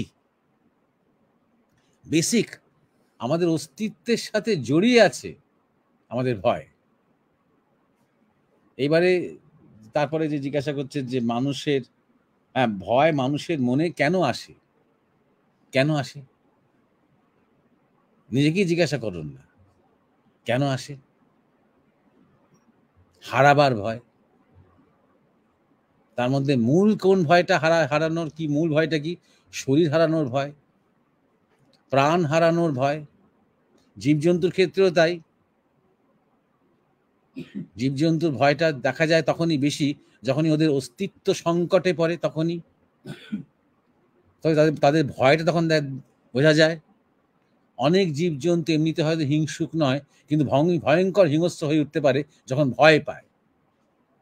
সাপ যেমন, এমনিতে সাপ কিন্তু হিংসুক নয়, কিন্তু যদি ভয় পেয়ে যায় তখন সে নিজেকে বাঁচাতে, নিজেকে রক্ষা করতে, একটা ডিফেন্স মেকানিজম হিসেবে সে তখন দংশন করতে পারে বা দংশন করার চেষ্টা করতে পারে। যে কোনো পশু পাখি কিন্তু বাই নেচার খুব একটা হিংস্র নয়। তারা যখন খিদে পায় তখন তারা শিকার ধরে, শিকার করে। একটা খাওয়া দাওয়া করে পেট ভরে গেছে, একটা বাঘ বসে আছে, তার পাশ দিয়ে তার খাদ্য চলে গেলেও, হরিণ টরিণ চলে গেলেও বাঘটা খুব একটা তার দিকে ইন্টারেস্ট দেখাবে না। হয়তো অত কাজ দিয়ে যাচ্ছে বলে একটা হুঙ্কার দেবে, এখানে কি করছিস, আমাকে ভয় পা। একদম ভয় না পেয়ে একদম গা ঘেঁষে গেলে তখন বিরক্ত হবে। বাঘ চায় একটু সবাই ভয় পাক, ভয়টায় পাক। কিন্তু তখন হরিণও জানে বা অন্যান্য জীবজন্তুরাও জানে যে এ এখন কিছু করবে না, কারণ এখন সে ক্ষুধার্ত নয়। ক্ষুধার্ত হলে যে সে হিংস্র হয়ে ওঠে তা নয়, ক্ষুধার্ত হলে সে খাদ্যের জন্য দৌড়ায়। সুতরাং বাই নেচার সাধারণত অনেক সময় যে গ্রামে গঞ্জের দিকে হিংস্র জন্তুরা চলে আসে খিদে পায় বলে, মানে খাদ্যের অভাবের জন্য তারা আসে। সুতরাং মূলত ভয় মনে আসে না, ভয় আসে প্রাণে। মনে কখন ভয় আসে? যখন আমরা ভবিষ্যৎ নিয়ে বেশি চিন্তা করি, অনিশ্চয়তা নিয়ে আমাদের যখন মাথা, যে যদি বলা হয় যে 7 দিন পর কিন্তু সমস্ত ব্যাংক বন্ধ হয়ে যাবে, আর কিন্তু ব্যাংক থেকে কেউ টাকা পয়সা তুলতে পারবে না, তখন ভয় হতে শুরু করে। তাহলে যে আমার ওই 50,000 টাকাটা আছে, তাহলে কি হবে, তাহলে ওটা নিয়ে কি করব, তাহলে টাকাটা কি হবে, এই আমার ভয় হতো মনের মধ্যে। তখন আমি কল্পনা করে করে টাকাটা না থাকলে আমার অস্তিত্ব সংকট হয়ে যাবে, আমি হয়তো খেতে পড়তে পারবো না, বা আমি ওইটা করতে চেয়েছিলাম সেটা করতে পারবো না। এইভাবে সেই হারানোর কথাই, সেই টাকাটা না থাকলে কি হবে। একটা স্তরে যেভাবে জীবনটা চলছে সেই রকম জীবনটা যদি আর না চলে তখন কি হবে। আমার ছেলে মেয়ের জন্য আমি যে রেজাল্ট, যে কেরিয়ার ভেবে রেখেছি, সেই ভাবনা অনুযায়ী যদি কাজ না করে তাহলে কি হবে, এই একটা ভয়। আর এর সাথে মূলে জড়িয়ে রয়েছে হারাবার ভয়, যে আমার বন্ধু বিচ্ছেদ হতে পারে, আমার আত্মীয় বিচ্ছেদ হতে পারে, সবই কিন্তু হারানো। এবং শেষে যে ভয়টা, সেটা হচ্ছে আমার নিজের সাথে নিজের বিচ্ছেদ হতে পারে, অর্থাৎ আমার শরীর নাও থাকতে পারে।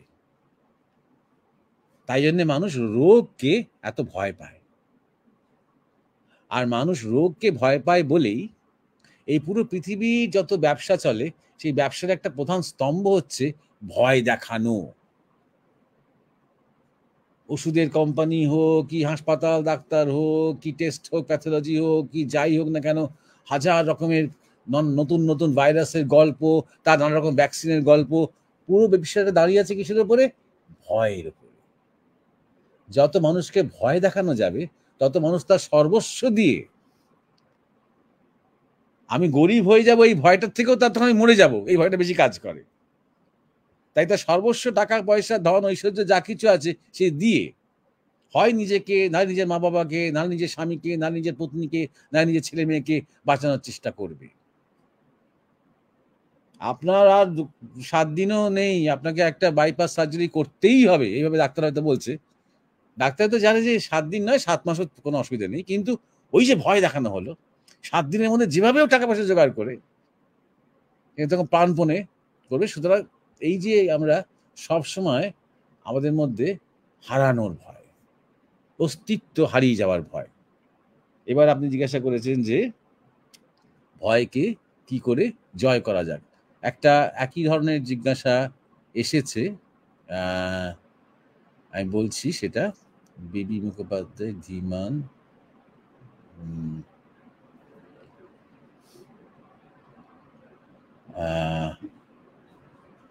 জিজ্ঞাসাটা আমি দেখছিলাম, একজন জিজ্ঞাসা করেছেন যে একা একা ধ্যান করতে আমার ভয় করে, জিজ্ঞাসা করেছেন।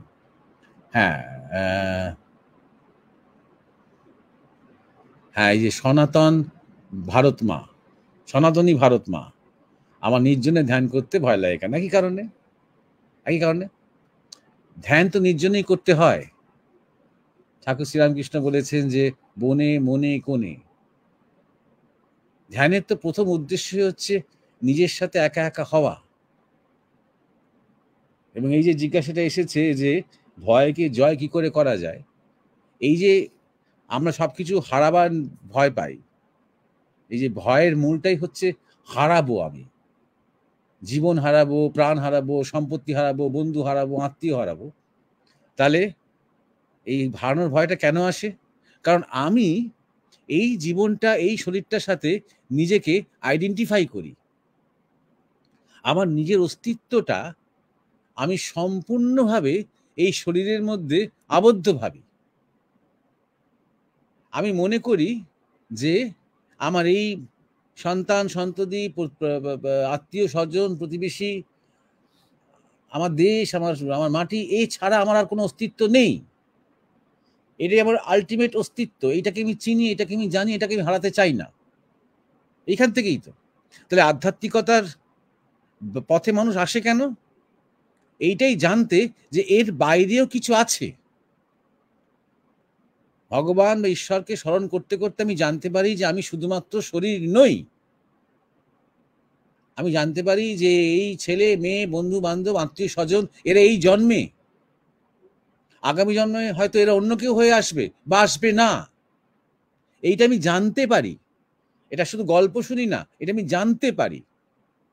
সেই জানার জন্যই তো সাধনা। তাহলে ভয়কে জয় করার তো উপায় তো এখানে তার মধ্যেই তো নিহিত হয়ে আছে। তার মানে যখন আমি জানবো যে আমি শুধুমাত্র শরীর নই, তখনই তো ভয়কে জয় করা যায়। আর ভয়টা কিছু, যদি আমি ভয় আমাকে কুঁকড়ে দেয় তবে সেটা দুর্বলতা। কিন্তু ভয় যদি আমার মধ্যে প্রশ্ন জাগায়,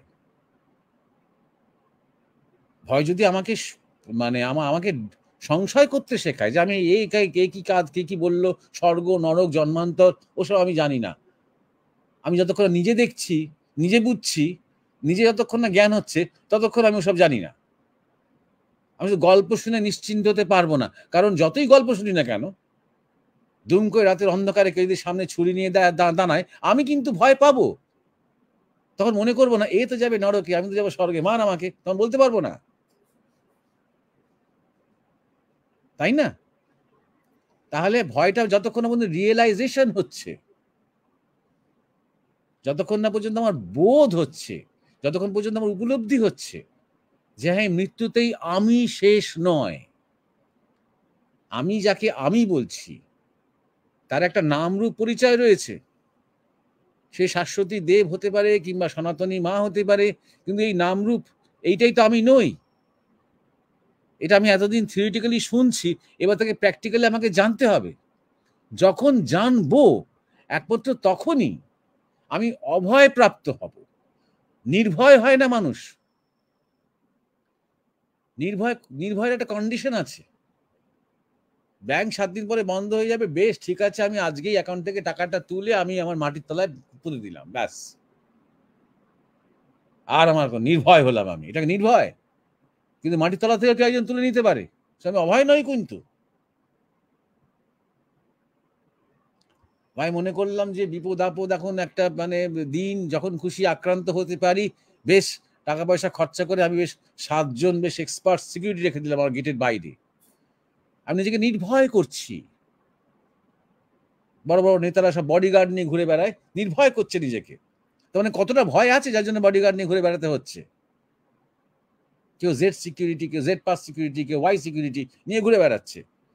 এই নির্ভয় হওয়াটা ভয়েরই আরেকটা রূপ মাত্র, ভয়ের উল্টো দিকটা। কিন্তু অভয় কিন্তু উল্টো নয়, অভয় কিন্তু বিয়ন্ড, পারে। যিনি নিজেকে জেনেছেন,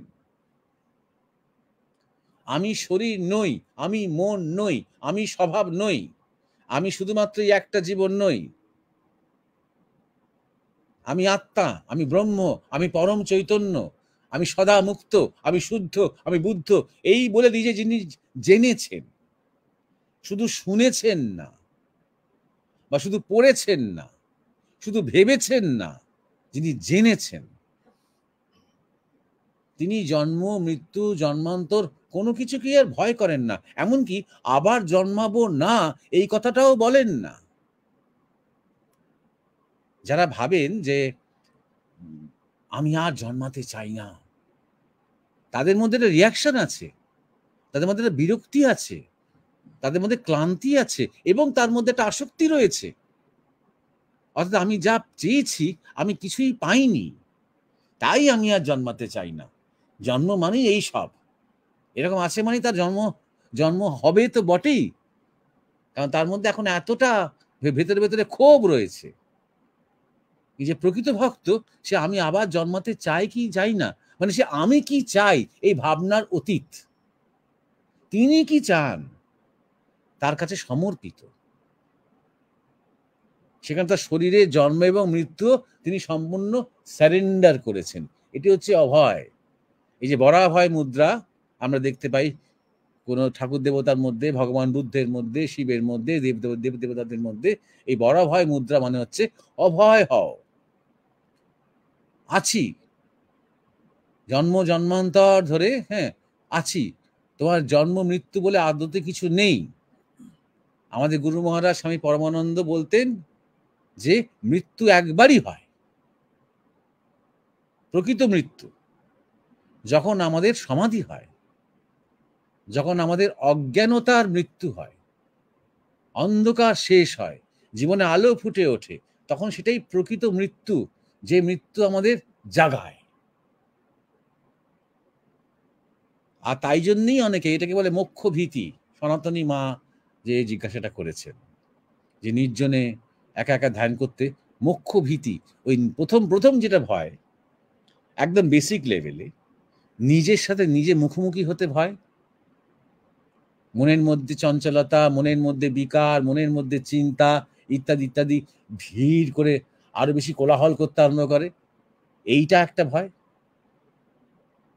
যত আমি সবকিছুর মধ্যে একটা সিকিওর জায়গার মধ্যে, যেখানে আরো লোকজন আছে, সেখানে জব ধ্যান করব, তখন আমার নিজেকে সিকিওর লাগছে। দুম করে ধ্যান করতে করতে মাথা ঘুরে পড়ে যাই, তাহলে আমাকে কে ডাক্তার কাছে নিয়ে যাবে, হয়তো এরকম ধরনের একটা ভয়। সে একই অস্তিত্ব হারানোর ভয়, এটা এক। 2 নম্বর, যখন চেতনা আস্তে আস্তে সূক্ষ্ম থেকে সূক্ষ্মতর দিকে যাচ্ছে, যখন আমি বোধটা একদম সম্পূর্ণ স্যারেন্ডার হয়ে যাচ্ছে, তখন এটাকে বলে হয় মোক্ষ ভীতি। অর্থাৎ আমি হারিয়ে যাচ্ছে, যে আমিকে আমি একদিন ধরে চিনি, যে শরীর, যে মন, যে পরিচয়, যে জগৎ, সেইটা থাকছে না। যেটা নরেন্দ্রনাথ দত্তের হয়েছিল ঠাকুরের স্পর্শ পাওয়ার পর, যে পরিচিত আইডেন্টিটিটা আস্তে আস্তে যেন কোথায় মিলিয়ে যাচ্ছে, এটা সম্ভাবনাটা রয়েছে। হয়তো এই চৌকাটে এখনো আসেননি, কিন্তু এটা হতে পারে ভেবে, যদি আর আমি যদি ডুবে যাই, সেই সচ্চিদানন্দ সাগর বলে তাতে যদি ডুবে যাই, অর্থাৎ কোথাও না কোথাও আমরা হারাতে চাই না নিজেকে। আমরা বসতে চাই, আমরা জপ ধ্যান করতে চাই, আমরা ঠাকুরের কৃপা চাই, কিন্তু কোথায় আমাদের জাগতিকতার একটা সমর্থন চাই। আমরা তার কৃপা, তার প্রসন্নতা, তার কাছ থেকে বর চাই, তার কাছ থেকে আমরা ফেভার্স চাই, কিন্তু তাকে কিন্তু পুরোপুরি চাই না, সেটাতে ভয় পাই আমরা। তাকে চাইতে গেলে নিজেকে হারাতে হবে, এই হারানোর ভয়। তাহলে জিজ্ঞাসার যে মীমাংসা, সেটা হচ্ছে ভয়কে জয় করার উপায় প্রকৃত জয়। মানে আমি একজন আপাত দৃষ্টিতে একজন সৈনিক ভয় পায় না বলে মনে হয়, 10 জনের বিরুদ্ধে একজন তেড়ে তেড়ে করে রে রে করে এগিয়ে গেল, একজন সৈনিকই স্বীকার করে যে এটা আসলে ভয়েরই একটা রূপ। এই প্রচন্ড সাহসটা, লাস্ট মোমেন্টে মরিয়া সাহস যে একটা, এই বেড়াল যখন কোনটার সাথে তখন এই যে হ্যাস করে ওঠে, এটা ভয়েরই একটা ভয়ঙ্কর রূপ। শুধু একমাত্র আত্মজ্ঞান ছাড়া, প্রকৃত আত্মজ্ঞান ছাড়া সেই ভয়কে জয় করা যায়। ভয়কে জয় করতে হয় না, ভয় থেকে অভয় প্রাপ্ত হওয়া যায়। ভয়কে জয় করা মানে একটা অহংকার, আমি ভয়কে জয় করেছি। তাহলে যে ভয়কে জয় করেছে সে নিজেকে হারানোর জন্য রেডি আছে কি? যে আমিটা ভয়কে জয় করা নয়, ভয় থেকে অভয় প্রাপ্ত হওয়া। তার কৃপাতে সম্ভব, শরণাগতিতে সম্ভব, সমর্পণে সম্ভব, জ্ঞানে সম্ভব, গুরু কৃপাতে সম্ভব। তাই জন্যে নিজের চেতনার মধ্যে যে অন্ধকার রয়েছে, যে অজ্ঞানতা আছে, সেইটাকে কাটাতে তৎপর হয়ে উঠুন। তাহলে আস্তে আস্তে আস্তে আস্তে ভয়ের মেঘ সরে যাবে। যদি এমন উপলব্ধি হয় যে সত্যি সত্যি আমি শুধুমাত্র আমার শরীরেই আবদ্ধ নই, তাতে করে অনেকটা ভয় কেটে যায়। তাতে করে মৃত্যু ভয় নিয়ে যে একটা বিভীষিকা আমাদের মধ্যে রয়েছে, সেটাই কেটে যায়। যখন দেখা যায় শরীরের মৃত্যু হয় কিন্তু আমার অস্তিত্ব থাকে, সূক্ষ্ম শরীর হলেও তার অস্তিত্ব থাকে, তখনও সূক্ষ্ম শরীর আছে, তখনও বাসনা আছে, কিন্তু আমি শেষ হয়ে যাইনি। এইটুকু হলে, এটা প্রাথমিক অবস্থা, এটা খুব প্রাথমিক রিয়েলাইজেশন। এইটা হলেই কিন্তু মৃত্যু ভয়টা কাটে। শরীর কেন্দ্র করে যে মৃত্যু ভয়, সেটা কেটে যায়। অনেকেই যাদের সেরকম ভয় কেটেছে তাদের জীবন অনেক পজিটিভ হয়ে যায়। যখনই জীবন থেকে ভয়টা চলে যায় না, তখনই তার মধ্যে একটা শক্তি কাজ করতে আরম্ভ করে। অনেক বেশি আত্মবিশ্বাসী হতে পারে সে, অনেক বেশি মানুষের পাশে দাঁড়াতে পারে সে, অনেক বেশি একটা শুভ এবং কল্যাণকর বার্তা হয়ে ওঠে তার জীবন যাপনটা। অতএব আত্ম অনুসন্ধান, নিজেকে নিয়ে চলা, করে নিজের মধ্যে সে আলোর সন্ধান করা, এটাই একমাত্র পথ। সবকিছুরই এটাই মীমাংসা। আসলে যত কিছু ভয়ই হোক, অজ্ঞানতাই হোক, যা কিছুই হোক, তা একটাই মীমাংসা হচ্ছে নিজেকে জানতে হবে। অন্য কোনো শর্টকাট কিছু নেই।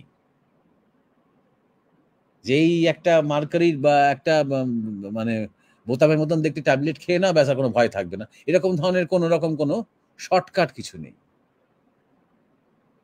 বা শ্বাসটাকে নিয়ে কুম্ভক করে বসে থাকবে, কোনো ভয় থাকবে না, এরকম ধরনের কিছু গল্প নেই।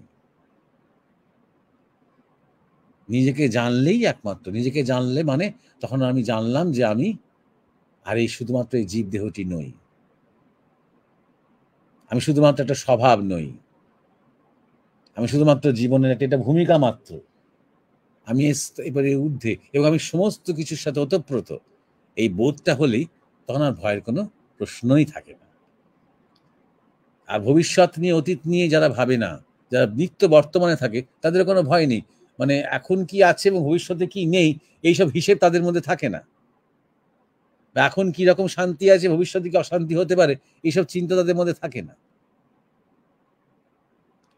আর অন্য জিজ্ঞাসাটা নির্জনেই সাধনা করতে হয়। যদি 50টা লোকের মধ্যেও কেউ যদি ধ্যান জপ করতে বসে, সেখানেও তাই কিন্তু নির্জনই হতে হবে। মনের মধ্যে আমি যখন চোখ বন্ধ করে নিজের মধ্যে ঢুকছি, তখনই কিন্তু বাইরের জগৎটাকে আমি সম্পূর্ণ মুছে দিচ্ছি। আর সেই সময় কোনো ড্রয়িং রুমে বসে আছি, না একটা পিকনিক স্পটে বসে আছি, না একটা শ্মশানে বসে আছি, কোনো পার্থক্য থাকার কথা নয়। কিন্তু একা হওয়ার জন্যই সাধনা, কারণ আমি এককে জানতে চাই, তাই আমাকে একা হতে হবে। আর এককে জানতে চাই আমি। এই যে দ্বৈততা, এই দ্বৈততা কাটিয়ে সে একের সাথে একাকার হতে হবে। তাই জন্যই সাধনা, তাই জন্যই শিব নগ্ন, তাই জন্যই কালী নগ্ন। নগ্ন মানে যেখানে কোনো আবরণ নেই, যেখানে দ্বিতীয় কেউ নেই। তাই জন্যই শিব নিরালম্ব, যার কোনো অবলম্বন হয় না, যার কোনো অবলম্বনের দরকার হয় না। পার্বতী পাশে থাকুন বা না থাকুন, তিনি শিব। এই যে নিরালম্ব স্থিতি, সম্পূর্ণ একা হতে হয়, এটা সমস্ত ক্ষেত্রে দরকার। সাধনার ক্ষেত্রে তো বটেই, কোনো গবেষণার ক্ষেত্রে, কোনো পড়াশোনার ক্ষেত্রে, কোনো চর্চার ক্ষেত্রে, কোনো প্রশিক্ষণের ক্ষেত্রে। তাকে নিজের সাথে নিজে একা হতে হয়, নিজেকে নিজে ফেস করতে হয়। যদি সেটা ভয় হয়, ভয়টাকে ফেস করতে হয়, করে অভয়ের দিকে যেতে হয়। হ্যাঁ, উমেশ এবং দেবাশিস।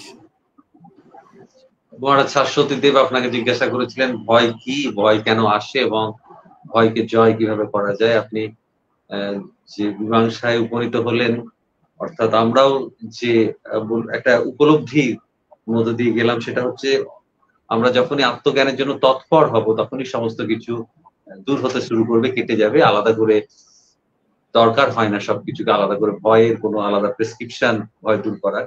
আপনি প্রথমেই ওনাকে বলেছেন যে ভয় কি নিয়ে জিজ্ঞাসা যে করেছেন, তাতে উনি একটা সংজ্ঞায়িত করতে চাইছিলেন সবকিছু, কিন্তু আপনি বলেছেন ভয় বৃত্তি এবং আহার নিদ্রা মন্ত্রণাচ্য ভয়ং, সেই বৃত্তি এটা একটা বেসিক আপনি আমাদের ধরিয়ে দিয়েছেন, যেটা অস্তিত্বের সাথে জড়িত। আপনি তারপরেই বলেছেন খুব সহজে যে ভয় কেন আসে, কারণ অস্তিত্ব সংকট। এবং আপনি পশু পাখির উদাহরণ দিয়ে বুঝিয়েছেন যে পেট ভরা থাকলে পশুরাও সেই অর্থে ভয়ঙ্কর নয়। আপনি আরেকটু গভীরে গিয়ে বুঝিয়েছেন আমাদের যে ভয় মনে আসে না, ভয় আসে প্রাণে, এবং মনে ভয়ে আমরা যখন ভবিষ্যৎ নিয়ে চিন্তা, অনিশ্চয়তা এগুলো নিয়ে ভাবি, এবং এই সবকিছুর মূলে রয়েছে হারানোর ভয়, শেষে নিজের অস্তিত্বের ভয়, এবং এটা নিয়ে মেডিকেল ইন্ডাস্ট্রি দাঁড়িয়ে আছে। আপনি আলোচনা করেছেন এবং ভয়কে জয় করব কিভাবে। আপনি বলেছেন আমরা নিজেদের জীবনটাকে একটা শরীরের মধ্যে আবদ্ধ রেখেছি বা মনে করছি যে আমি এবং আমার আত্মীয় স্বজন, আমার দেশ মাটি ছাড়া আমার আলাদা কোনো অস্তিত্ব নেই, এবং আধ্যাত্মিকতা আমাদের এর বাইরে যে কিছু আছে সেই দিকে আমাদের নিয়ে যায়, এবং আমি শরীর নই, এই যে আমার যে পরিবেশ, আত্মীয় স্বজন, এটাই জন্মের, এটা আমরা জানতে পারি, এবং তার জন্যই গুরু সাধনা দেন। ভয় যদি আপনি আরেকটু অন্যভাবে বলেছেন, ভয় যদি প্রশ্ন জাগায়, সংশয় করতে শেখায়, সেখান থেকে চলা শুরু হয় এবং একটা রিয়ালাইজেশন হচ্ছে, বোধ হচ্ছে মৃত্যুতে আমি শেষ নই, এটা আমি বুঝতে পারছি। আমরা যখন জানবো তখন আমরা অভয় প্রাপ্ত হব, আপনি বলেছেন। এবং নির্ভয় এর ব্যাপারটা কন্ডিশন থাকে, কিন্তু অভয় প্রাপ্ত হয় যখন বিয়ন্ড বা পারে আমরা যেতে পারি। আমি আত্মা, আমি শুদ্ধ মুক্ত, এটা যিনি জেনেছেন তিনি আর ভয় করেন না। এবং শরীরের জন্ম মৃত্যুকে সমর্পণ করতে হয়। আপনি বলেছেন সমাধি প্রকৃত মৃত্যু, যে মৃত্যু আমাদের জাগায়, এবং স্বামী বিবেকানন্দের সেই প্রসঙ্গটাও এসেছে। আমরা আসলে এই ভয় পাই কারণ আমরা একটা জাগতিকতার সমর্থন চাই না আমরা, এবং সেই আপনি ওই জায়গাটাই নিয়ে গেছেন আমাদের, যে আমরা হয়তো ধ্যান জপ সাধনা সবকিছুই করছি, কিন্তু তবু সেই চরম সত্যের মুখোমুখি হতে কোথাও একটা ভয় পাই। প্রকৃত আত্মজ্ঞান ছাড়া অভয় প্রাপ্ত হওয়া যায় না। আপনি আমাদের মনে করিয়েছেন এবং আমাদের তৎপর হতে অনুপ্রাণিত করেছেন, আপনাকে প্রণাম জানাই। এখনো মনে হয় দেবাশিস তার ইন্টারনেট গোলযোগ সারেনি। আমি তৃতীয় যে জিজ্ঞাসা, না দেবাশিস এসে গেছে। আচ্ছা, হ্যাঁ ওয়েসদা, আমার কিছুটা এই ইন্টারনেটের সমস্যার জন্য আমি তখন আসতে পারছিলাম না, আমি দুঃখিত। তুমি খুব ভালোভাবে বিশ্লেষণ করলে মহারাজের যে ভয় সংক্রান্ত যে জিজ্ঞাসা ছিল। পরবর্তী জিজ্ঞাসা করেছেন পল্লব বিশ্বাস। আমি দুটো জিজ্ঞাসা একসঙ্গে নেব, পল্লব বিশ্বাস এবং দেবব্রত সাহা। প্রথম জিজ্ঞাসা করেছেন পল্লব বিশ্বাস। উনি বলেছেন ব্রহ্মচর্য পালন করলে মনের ভেতর যে ব্যারাম তৈরি হয় সেটা কিভাবে দূর করব, এটা পল্লব বিশ্বাসের জিজ্ঞাসা। দেবব্রত সাহার জিজ্ঞাসার কাছাকাছি। উনি কিছু বিস্তৃতভাবে জিজ্ঞাসা করেছেন। উনি বলেছেন প্রণাম মহারাজ, আমি দেবব্রত সাহা, বীরভূম থেকে। আমি গত বছর MSc কমপ্লিট করেছি। বর্তমানে আমার বয়স 24। আমার কাছে জীবনের উদ্দেশ্য বলে মনে হয়েছে আত্মোপলব্ধি এবং যথাসম্ভব মানুষ ও দেশের সেবা করা। এই উদ্দেশ্যে আমার মনে হয়েছে যে ব্রহ্মচর্য ব্র্যাকেটে অখণ্ড বা গার্হস্থ্য ছাড়া একবারই অসম্ভব। আমি ব্রহ্মচর্যের জন্য চেষ্টা করি এবং ব্রহ্মচর্যে জীবন বাঁচতে চেষ্টা করি। ব্যায়াম, যোগাসন, প্রাণায়াম করি, ধ্যান ধারণার চেষ্টা করি, ঠাকুরের নাম জপ করি, স্বামী বিবেকানন্দ, ভগবত গীতা, সুভাষচন্দ্র ইত্যাদি পড়ি। কিন্তু তবুও কখনো কখনো দেহবোধ প্রবলভাবে আক্রমণ করে, সেই সময় আমি চেষ্টা করি নাম, জপ, ধ্যান ও দেহবোধের কারণ অনুসন্ধান করতে। তাতে হয়তো সাময়িকভাবে থেমে যায়, কিন্তু কিছুক্ষণ পর আরো প্রবলভাবে দেহবোধ আসে। সেই মুহূর্তে চেতনার বাঁচা আমার পক্ষে যেন কঠিন হয়ে পড়ে, ভুল করে বসি, তারপরেই অনুতপ্ত হই। দয়া করে আমাকে পথ দেখান, যাতে এই দেহবোধ থেকে মুক্ত হতে পারি এবং ব্রহ্মচর্যে প্রতিষ্ঠিত হতে পারি। দেবব্রত সাহা জিজ্ঞাসা মহারাজ। হ্যাঁ, ধন্যবাদ দেবাশিস। প্রথমে পল্লব বিশ্বাস এই যে জিজ্ঞাসা করেছো, ব্রহ্মচর্য পালন করলে মনের ভেতর যে ব্যারাম তৈরি হয় সেটা কিভাবে দূর করব? এখন ব্রহ্মচর্য পালন করলে মনের ভেতর ব্যারাম তৈরি হয় কে বলেছে? তুমি সেরকম ধরনের তোমার নিজের অভিজ্ঞতা থেকে বলছো কি, নাকি এটা তুমি কোথা থেকে শুনে বলছো? ব্রহ্মচর্য করলেই তো মানে যদি কেউ ঠিক ঠিক ব্রহ্মচর্য পালন করতে পারে, তাহলে তো সে মনের সমস্ত ব্যারাম থেকে মুক্ত হবে। মনের অজস্র ব্যারাম এখনো রয়েছে, বা ব্রহ্মচর্য করতে করতে তার মনের মধ্যে ব্যারাম তৈরি হচ্ছে। তোমার জিজ্ঞাসাতে যেটা ইঙ্গিতটা স্পষ্ট, যে ব্রহ্মচর্য পালন করলে মনের ভেতরে যে ব্যারাম তৈরি হয়, তাহলে মনের ব্যারাম থেকে যদি মুক্ত থাকতে চাও, তাহলে ব্রহ্মচর্য পালন করো না। কারণ ব্রহ্মচর্য পালন যারা করে না, তারা খুব ব্যারাম মুক্ত মন। অর্থাৎ যারা নিয়মিত মানে হস্তমৈথুন করে, কিংবা নিয়মিত তারা মৈথুন সঙ্গতে লিপ্ত হয়, তাদের মনের মধ্যে কোনো ব্যারাম নেই, তারা খুব সুখী, তারা খুব তৃপ্ত, তারা খুব শান্ত, তারা খুব অহিংস। এই কথাটা তুমি যখন বলছো, তার মানে তুমি ব্রহ্মচর্য শব্দটার মানেও খুব একটা ভালো করে বোঝেনি বলে মনে হয়। তুমি ভাবছো বোধহয়, বা তুমি হয়তো ইঙ্গিত করতে চাইছো যে শুধু বীর্যপাত না করাটাই হচ্ছে ব্রহ্মচর্য। তার মানে তোমার ব্রহ্মচর্য সম্বন্ধে কোনো ধারণা নেই। এটা কন্টিনেন্স বা অ্যাবস্টিনেন্স নয়। এই ব্রহ্মচর্যের কোনো ইংরেজি প্রতিশব্দ হয় না। তাই জন্য বারবার আমরা এটাকে বলি চ্যানেলাইজেশন অফ এনার্জি। এটা প্রথম কথা। আর দ্বিতীয়, আগে আমি জিজ্ঞাসাগুলো ভালো করে দেখে নিই। আর দ্বিতীয় জিজ্ঞাসা দেবব্রত সাহা তুমি যেটা করেছো, যে ব্যায়াম, যোগাসন, প্রাণায়াম করি, ধ্যান ধারণার চেষ্টা করি, ঠাকুরের নাম জপ করি, স্বামী বিবেকানন্দ, ভগবদ গীতা, সুভাষচন্দ্র ইত্যাদি পড়ি, কিন্তু তবুও কখনো কখনো দেহবোধ প্রবলভাবে আক্রমণ করে। সেই সময় আমি চেষ্টা করি নাম জপ, ধ্যান বা দেহবোধের কারণ অনুসন্ধান করতে। তাতে হয়তো সাময়িকভাবে থেমে যায়, কিন্তু কিছুক্ষণ পরেই আরো প্রবল বেগে দেহবোধ আসে। এই যে তুমি লিখছো, এই মুহূর্তে বাঁচা চেতনায়, এই মুহূর্তে চেতনায় বাঁচা আমার পক্ষে যেন কঠিন হয়ে যায়, ভুল করে বসি, তারপরে অনুতপ্ত হই। আচ্ছা, প্রথমত মনে রেখো যে তুমি খুব একটা ব্যতিক্রম নও, কিন্তু তুমি যাদের নাম এখানে করেছো, তারাও ব্রহ্মচর্য সাধনার সময় স্ট্রাগল করেছে। জানবে এটা তুমি আজ থেকে শুরু করলে আর 2 মাস পর থেকে তুমি একদম সফল হতে আরম্ভ করলে, এত সোজা নয়। যত একজন মানুষ সংযম পালন করতে আরম্ভ করবে, তত অসংযমের শক্তি বা উল্টো শক্তি তাকে প্রবলভাবে আক্রমণ করতে আরম্ভ করবে। এটাই তো সাধকের সামনে চ্যালেঞ্জ। আর মাঝে মাঝে তোমাকে সেই সাধনাতে বা সেই চেষ্টাতে হারতেও হবে। তাহলে উপায় কি? যে শুধু সাধনা করে যাওয়াটাই উপায় নয়, তার সাথে যেটা দরকার সেটা হচ্ছে কৃপা, তাই না? যে কোনো ক্ষেত্রেই, যে যখনই আমি একটা কোনো জায়গায় কোনো একটা ক্ষেত্রতে দক্ষতা জন্য সাধনা করব,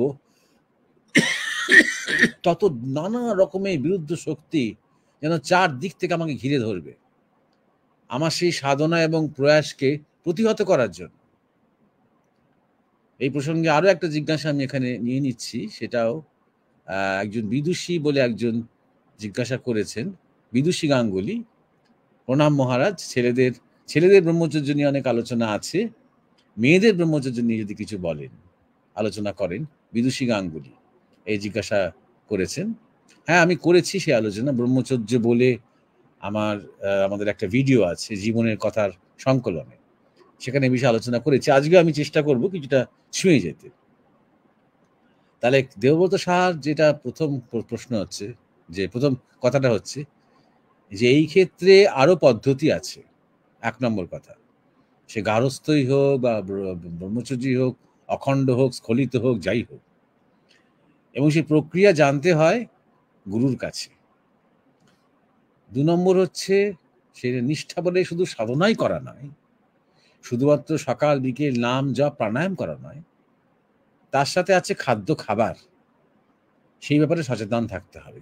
তোমার শরীরে কিরকম ধরনের খাদ্য খেলে সহজে হজম হচ্ছে, শরীরে বেশি উষ্ণতা বা উত্তেজনা সৃষ্টি হচ্ছে না, সেটা তোমাকে বুঝে নিতে হবে। ৩ নম্বর কথা হচ্ছে আহার বিহার। তুমি কাদের সাথে মিশছো, কেমন ধরনের আলোচনার মধ্যে থাকছো, কি দেখছো, কি পড়ছো, কি ভাবছো, কি শুনছো, সেটাও তোমার দরকার। সেটাও কোনো কিছুর জন্য অনুতপ্ত না হওয়া। নিজেকে মাঝে মাঝে মনে করিও যে নরেন্দ্রনাথ দত্ত একবার এই প্রচণ্ড মহাশক্তির কাছে সংঘর্ষ করে করে করে করে ক্লান্ত হয়ে গরম কড়াইয়ের উপর রাগ করে বসে পড়েছিলেন। মানে আর পারছিলেন না, কিছুতেই এই কামের বেগকে কিন্তু সামলানো যাচ্ছে না, এই সাংঘাতিক যে শক্তি, বসে পড়েছিলেন। এবং শুধু নরেন্দ্রনাথ দত্তই নন, যত যুবক তার গুরু ভাইরা ছিলেন তারা বেশিরভাগই এই ব্রহ্মচর্য নিয়ে কষ্ট পেতেন। তখন ঠাকুর রামকৃষ্ণ বলতেন যে খেজুরের রস থেকে যখন সে হাঁড়িতে খেজুরের রস নেওয়া হয়, সে হাঁড়িও মাঝে মাঝে চুইয়ে পড়ে, বাইরে বেরিয়ে যায় যখন অনেকটা রস হয়ে যায়। অত মন খারাপ করার কিছু নেই।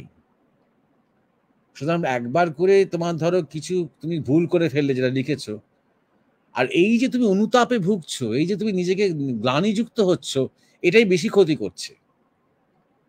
ওইটার উপর যে তুমি আরো কনসেন্ট্রেট করছো যে কেন এরকম করে ফেললাম, এটা বেশি ক্ষতি হচ্ছে।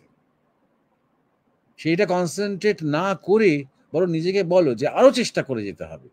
এটা একদিনে সফল হয় না কেউ। নিজেকে সাহস দাও, আত্মবিশ্বাসী হও। আর ২ নম্বর কথা হচ্ছে জানবে যে, আবার বলছি, এই শক্তি হচ্ছেন মা। সেই মায়ের কাছে প্রার্থনা করো যে তুমি আমাকে পথ দেখাও, তুমি আমাকে দিশা দেখাও, তুমি ঊর্ধ্বমুখী হও, ঊর্ধ্ব রেতা হও মা। বারবার বারবার এটাই বলতে হবে, ঊর্ধ্ব রেতা হওয়া। ব্রহ্মচর্য দুরকম ভাবে হয়। একটা হচ্ছে যে আমি শক্তিকে ওপর থেকে নিচে নামতেই দিলাম না। এটা যারা ছোটবেলা থেকে যারা ব্রহ্মচর্য পালন করেন, মানে প্রথম তার মধ্যে কোনো বয়ঃসন্ধির পরিবর্তন আসার আগে থেকে যারা ব্রহ্মচর্য জীবন সাধনা শুরু করেছে, সুখদেব, সনক, সুনন্দর মতন যারা জন্মসিদ্ধ বলা হয়, তাদের ওই উপর থেকে কখন নিচে নামেইনি, সেখানেই বাদ দিয়ে দিয়েছেন তারা।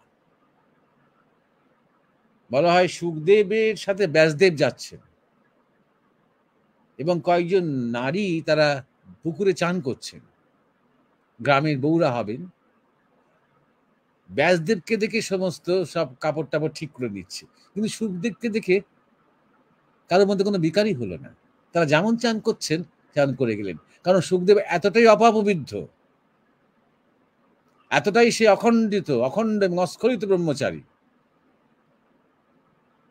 তার মধ্যে নারী পুরুষ দৃষ্টি আছে কিন্তু যৌন দৃষ্টি নেই। শুধু এটা এক ধরনের ব্রহ্মচর্য। সেই খেজুর গাছে হাঁড়ি বাঁধো মন, সেই হাঁড়ি, সেখানে খেজুর গাছে বাঁধা আছে, সেই হাঁড়ির রসটা, সেই খেজুর গাছের রসটা আর নিচের দিকে পড়ছে না। আরেক ধরনের ব্রহ্মচর্য হচ্ছে যেটা বলছে শক্তি রূপান্তর। যখন কামের ভাব জেগে উঠেছে তখন তাকে ঘুরিয়ে দেওয়া, ঊর্ধ্বমুখী করা। এটা হচ্ছে আরেক ধরনের ব্রহ্মচর্য। এগুলো সব স্পেসিফিক সাধনা, এগুলো নিজের মধ্যে ভেবে ভেবে বসে বসে করা যায় না। এই উভয় ক্ষেত্রেই প্রচন্ড গুরু কৃপা শক্তি লাগে, এবং কৃপা কথাটা খুব গুরুত্বপূর্ণ। এটা সেই মহাশক্তির কৃপা ছাড়া শক্তির এই ঊর্ধ্বরেতা হওয়া সম্ভব নয়। আমরা যেমন কোনো সমুদ্রের যখন ঢেউয়ের মুখোমুখি থাকি তখন আমরা দুটো কাজ করতে পারি। একটা হচ্ছে একদম সেই সমুদ্রটার ঢেউয়ের সামনে সম্পূর্ণ ডুবে যাই, নিজেকে ডুবিয়ে দিই, আর সমুদ্র ঢেউটা তখন উপর দিয়ে চলে যায়, কিছু বোঝাই গেল না। অথবা আমরা লাফিয়ে ঢেউটা চূড়ায় গিয়ে বসি। তবে আমরা সেটা করলে উভয় ক্ষেত্রেই তবে আমরা আর একটু এগিয়ে যেতে পারি, পরে সে ঢেউটা অতিক্রম করে পরের যেখানে ব্রেকার সেদিকে এগিয়ে যেতে পারি। এক্ষেত্রেও তাই, হয় সম্পূর্ণ নির্লিপ্ত থেকে সারেন্ডার করা, লিপ্ত হয়ে যায় কারণ আমাদের মনে হয় যে এতে তৃপ্তি হবে। এই যে শরীরের মধ্যে একটা প্রচন্ড ধাক্কা আসছে কামের, যদি আমরা সেটাকে অ্যালাউ করি, তা নিজের পথে দিতে, তাকে যদি আমরা ছেড়ে দিই, তাহলে এটা আমার তৃপ্তি হবে। হয় না বলেই অনুতপ্ত হই, যেন কিছু একটা হতো অথচ হলো না। এর চেয়ে আরো অনেক বেশি সম্ভাবনা ছিল আনন্দের, রসের, তৃপ্তির, কিন্তু হলো না, সেইখান থেকে অনুতাপ। মনে রেখো, তুমি ব্রহ্মচর্য সম্বন্ধে জানো তাই তো অনুতাপ হচ্ছে, তা কিন্তু নয়। যে কোনো ছেলেরা যখন প্রথম লুকিয়ে লুকিয়ে তারা তাদের এক ধরনের অঙ্গ পরীক্ষা করে বা দেখার চেষ্টা করে, বোঝার চেষ্টা করে, এবং প্রথম যখন হস্তমৈথুন করে ফেলে, তাদের মধ্যে একটা অপরাধ বোধ তৈরি হয়। কেউ কিন্তু কিছু বলেনি, তখন পর্যন্ত সে কিচ্ছু জানে না, কিন্তু ব্রহ্মচর্য সম্বন্ধে, বীর্য সম্বন্ধে, ঋতপাত সম্বন্ধে সে কিচ্ছু জানে না, সেক্স সম্বন্ধে কিছু জানে না, অথচ তার হস্তমৈথুন হয়ে যাচ্ছে কয়েকবার। যখনই হচ্ছে তখনই মনে হয় কেন এটা করলাম, কেন এমন হলো। অর্থাৎ এই যে অপরাধ বোধ, আমি একটা মহাশক্তিকে কিছু একটা নষ্ট করছি যার অনেক বেশি সম্ভাবনা ছিল, এটা আমরা একদম প্রাচীন কাল থেকে একটা জেনেটিক্যালি ক্যারি করছি অপরাধ বোধটা। এটা কেউ কিছু আমাদের বলে দেওয়ার আগে। তাই জন্য ডাক্তাররা, যারা, সব ডাক্তার নয় হয়তো, কিন্তু কোনো ডাক্তাররা বারবার বলছে না না এতে কোনো অপরাধ নেই। বারবার বলতে হচ্ছে কারণ অপরাধ বোধটা আছে বলে। না না এটা স্বাভাবিক, এটা সপ্তাহে 2-3 দিন করে করতেই পারো, এরকম এই বারবার ডাক্তাররা, শিক্ষকেরা বলছেন। কেন বলছেন? এই অপরাধ বোধটা কিন্তু কোনো বাবা তৈরি করে দিচ্ছে না। মা বাবা এসব নিয়ে কথাই বলতে চান না ছেলে মেয়েদের সাথে, তৈরি করে দিচ্ছেন না। এটা তার মধ্যে রয়েছে, জেনেটিক্যালি রয়েছে, সংস্কারগতভাবে রয়েছে এটা। বিদুষী যে জিজ্ঞাসা করেছেন মেয়েদের ব্রহ্মচর্যের ব্যাপারে, যখন শক্তি রূপান্তর হচ্ছে, প্রথম কথা হচ্ছে যেটা আমাদের গুরু মহারাজ বলতেন, মেয়েদের যদি আমরা পিরিয়ডিক যে ডিসচার্জ দেখি, সেটা কিন্তু একটা প্রকৃতির নিয়মে বাঁধা। তার বেশি ডিসচার্জ করানো কোনোভাবে মেয়েরা করতে পারবে না। 28 দিনের একটা চন্দ্রের সাইকেল অনুযায়ী তার পিরিয়ডিক্যাল ডিসচার্জটা তার। সুতরাং মেয়েরা হচ্ছে স্বভাব ব্রহ্মচারী। পুরুষের কিন্তু বহুবার, অজস্রবার, অনন্তবার প্রায় তার নিজের স্খলনের সম্ভাবনা রয়েছে। এটা হচ্ছে 1 নম্বর পার্থক্য। সুতরাং একজন মেয়ে, সে যদি তার মনের মধ্যে কাম ভাব কমাতে পারে, তাতে তার মধ্যে একটা বিদ্যা শক্তি জাগতে আরম্ভ করবে। তার শরীর নিয়ে তাই খুব একটা ভাবতে হবে না, শরীরের চাহিদা নিয়ে ভাবতে হবে। শরীরের চাহিদার মধ্যে যত তার মধ্যে প্রীতি, স্নেহ এবং একটা সার্বিক ভালোবাসা জাগবে, তত সে একটা বিদ্যা শক্তি হয়ে উঠবে, সবার ক্ষেত্রে, নিজের ক্ষেত্রেও, সবার ক্ষেত্রেও। 2 নম্বর কথা। 3 নম্বর কথা হলো যে আমরা বলছি ছেলেদের ক্ষেত্রে ঊর্ধ্বমুখী। আমরা যখন শিবলিঙ্গ দেখি, তখন শিবলিঙ্গ দেখি লিঙ্গটি দাঁড়িয়ে আছে খাড়া এবং জনিপিঠে দাঁড়িয়ে রয়েছে। জনিপিঠটা একটা ওভাল শেপের মতন, জনির মতন শেপ। এটা কিন্তু শুধু শিবলিঙ্গ নয়, শিবলিঙ্গ জনিপিঠে। তাহলে ওই পিঠটার কিরকম রূপ আমরা দেখছি, সেটা প্রসারণের দিকে। আর লিঙ্গটার কিরকম রূপ আমরা দেখছি, ঊর্ধ্বমুখে। আমাদের এই জগতে শুধু কিন্তু বুদ্ধি এবং প্রেরণা দিয়ে বা শক্তি দিয়ে, ঊর্ধ্বমুখ দিয়ে সবটা হবে না। প্রসারণ দরকার, প্রেম দরকার, প্রীতি দরকার। সুতরাং নারীর ব্রহ্মচর্য সেই জায়গাতে, হার্টে। মেয়েদের ব্রহ্মচর্য হচ্ছে ইমোশনাল জায়গাটাতে, হৃদয়ের দিকে প্রসারণ হবে। আর পুরুষের ব্রহ্মচর্য তার ঊর্ধ্বমুখে তার গতি হবে। ঊর্ধ্বমুখী, উত্তরণ, একদিকে উত্তরণ পুরুষে আর একদিকে প্রসারণ নারীর ক্ষেত্রে। এটা বিদুষীকে বলার ছিল, এটা খুব গুরুত্বপূর্ণ এই কথাটা বলার। তাহলে খেয়াল রাখতে হবে যে ব্রহ্মচর্য যদি আমরা ভাবি যে একদিনে হয়ে উঠবে, তা কিন্তু নয়, এটা খেয়াল রাখতে হবে। আর আমাদের এটাও খেয়াল রাখতে হবে যে ধরো তুমি হয়তো সাধনা করছো, হয়তো গভীর মনোযোগ দিয়ে তুমি চেষ্টা করে যাচ্ছ, সাধনা করতে করতে তোমার হয়তো মূলাধার থেকে সেই শক্তি স্বাধিষ্ঠানে উঠল। স্বাধিষ্ঠান কিন্তু কামচক্র। স্বাধিষ্ঠানে যখনই শক্তি এলেন, ধরো পুরকুণ্ডলিনী শক্তি এলেন, তখনই তোমার শরীরের মধ্যে কামের যে বিকার, কামের যে প্রকাশ সহস্র সহস্র গুণ বর্ধিত হবে। তুমি কল্পনাও করতে পারবে না। তখন তোমার হাত, তখন তোমার মনে হবে তুমি অসহায় একদম। তোমার মনে হবে জগতে যত নারী আছে সবার সাথে আমি রমণ করতে পারি। ঠাট্টা করে বলছি না, এরকম হয় ব্রহ্মচারীদের ক্ষেত্রে। আর তখন পাগলের মতন তোর অবস্থা হয়। তাহলে সেই সময় সেই অবস্থা থেকে উদ্ধার হওয়ার উপায় কি? সদ্গুরুর কৃপা, সদ্গুরুকে স্মরণ করতে হয়। সাধনাও যেমন করছি আমরা, তেমন সাধনার ফলও নিবেদন করতে হয় গুরুর কাছে, যার কাছ থেকে আমি সাধনা পেয়েছি। সবসময় যদি আমি সাধনা করতে করতে ফল আশা করি, তাহলে কিন্তু আমাদের স্যারেন্ডার আসছে না। এও এক কর্মযোগ, তো এও একটা নিষ্কাম কর্মযোগ।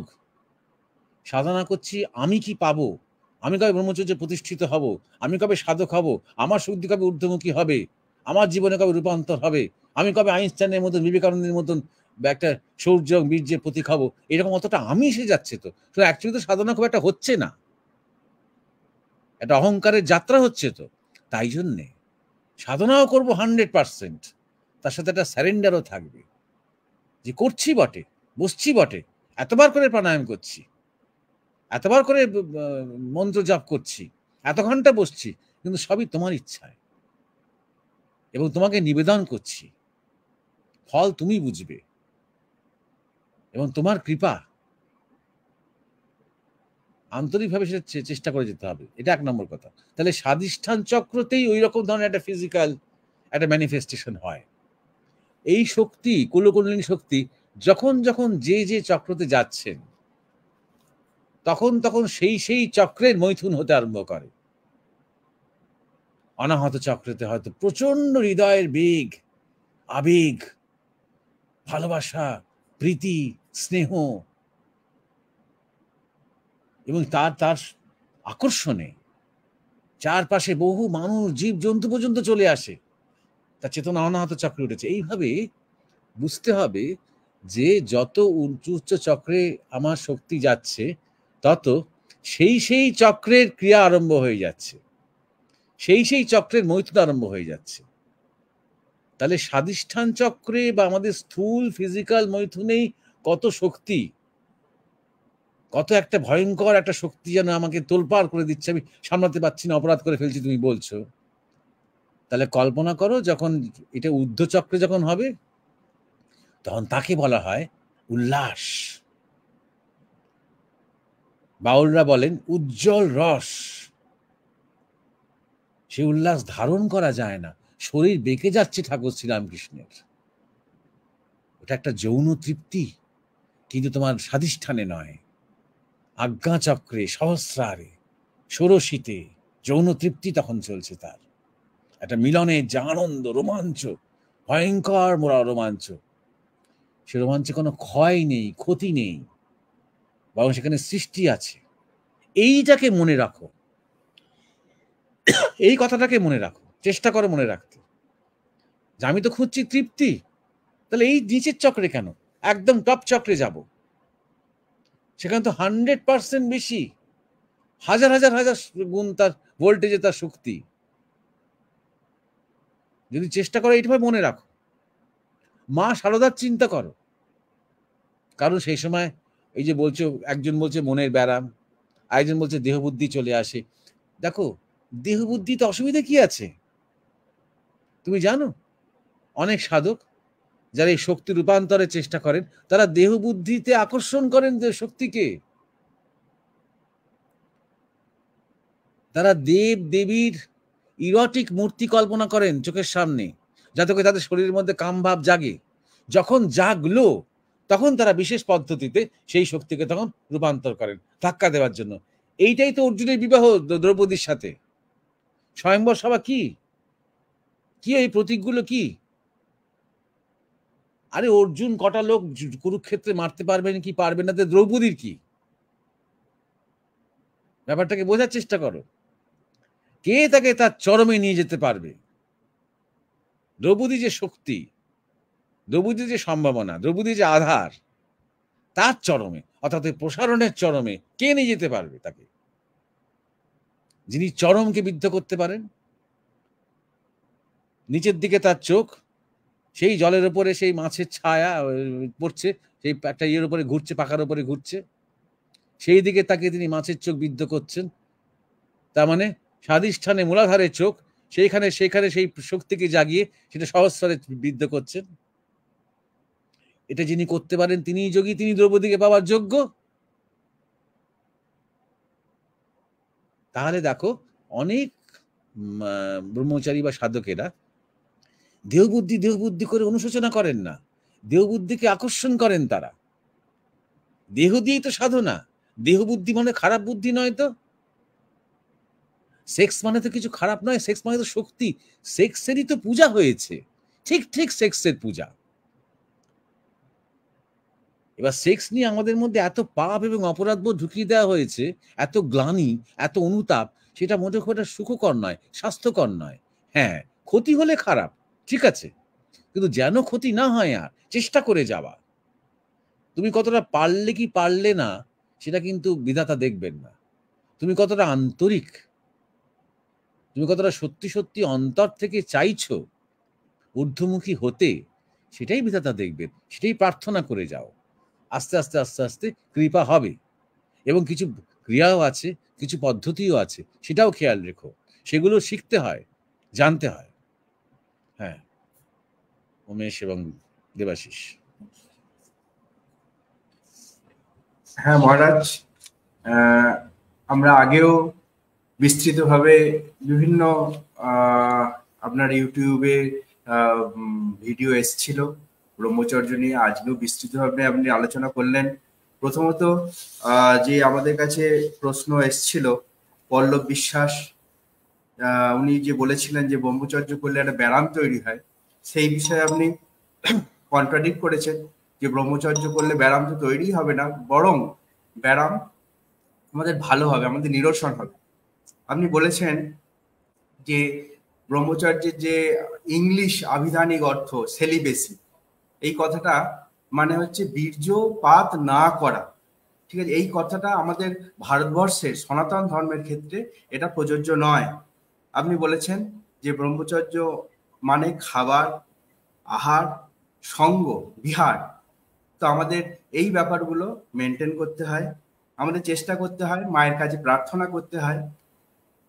আপনি বলেছেন গুরু কৃপা দরকার এই প্রার্থনার জন্য। এই যে আমাদের পরের যে জিজ্ঞাসা ছিল যে তৃপ্তি হলো না, মানে আমরা কোনো একটা তৃপ্তির দিকে এগোচ্ছি কিন্তু আমাদের তৃপ্তিটা হলো না, এই যে না পাওয়া, এটার কথা আপনি বলেছেন যে অপরাধ বোধ তৈরি হওয়া, এটা একটা জেনেটিক্যালি আমরা বহুদিন থেকে আমাদের মধ্যে আমরা ক্যারি করি। সেক্ষেত্রে আমাদের মধ্যেই আমাদের আধুনিক কালে ডাক্তাররা বলেন যে অপরাধ বোধটা তোমাদের মধ্যে যাতে না হয়, তাই না বারবার আমাদের করেন যে তোমাদের 2-4 বার এরকম মাস্টারবেট করলে কোনো অসুবিধা হয় না। এটা আধুনিক যে ফার্মাসি, সেটা একটা বড় চক্রান্ত, এটা আপনি বলেছেন। আপনি ডিসকাস করেছেন মেয়েদের ব্রহ্মচর্য নিয়ে। আপনি বলেছেন পুরুষের ক্ষেত্রে ব্রহ্মচর্য উত্তরণ আর মেয়েদের ক্ষেত্রে সেটা প্রসারণ।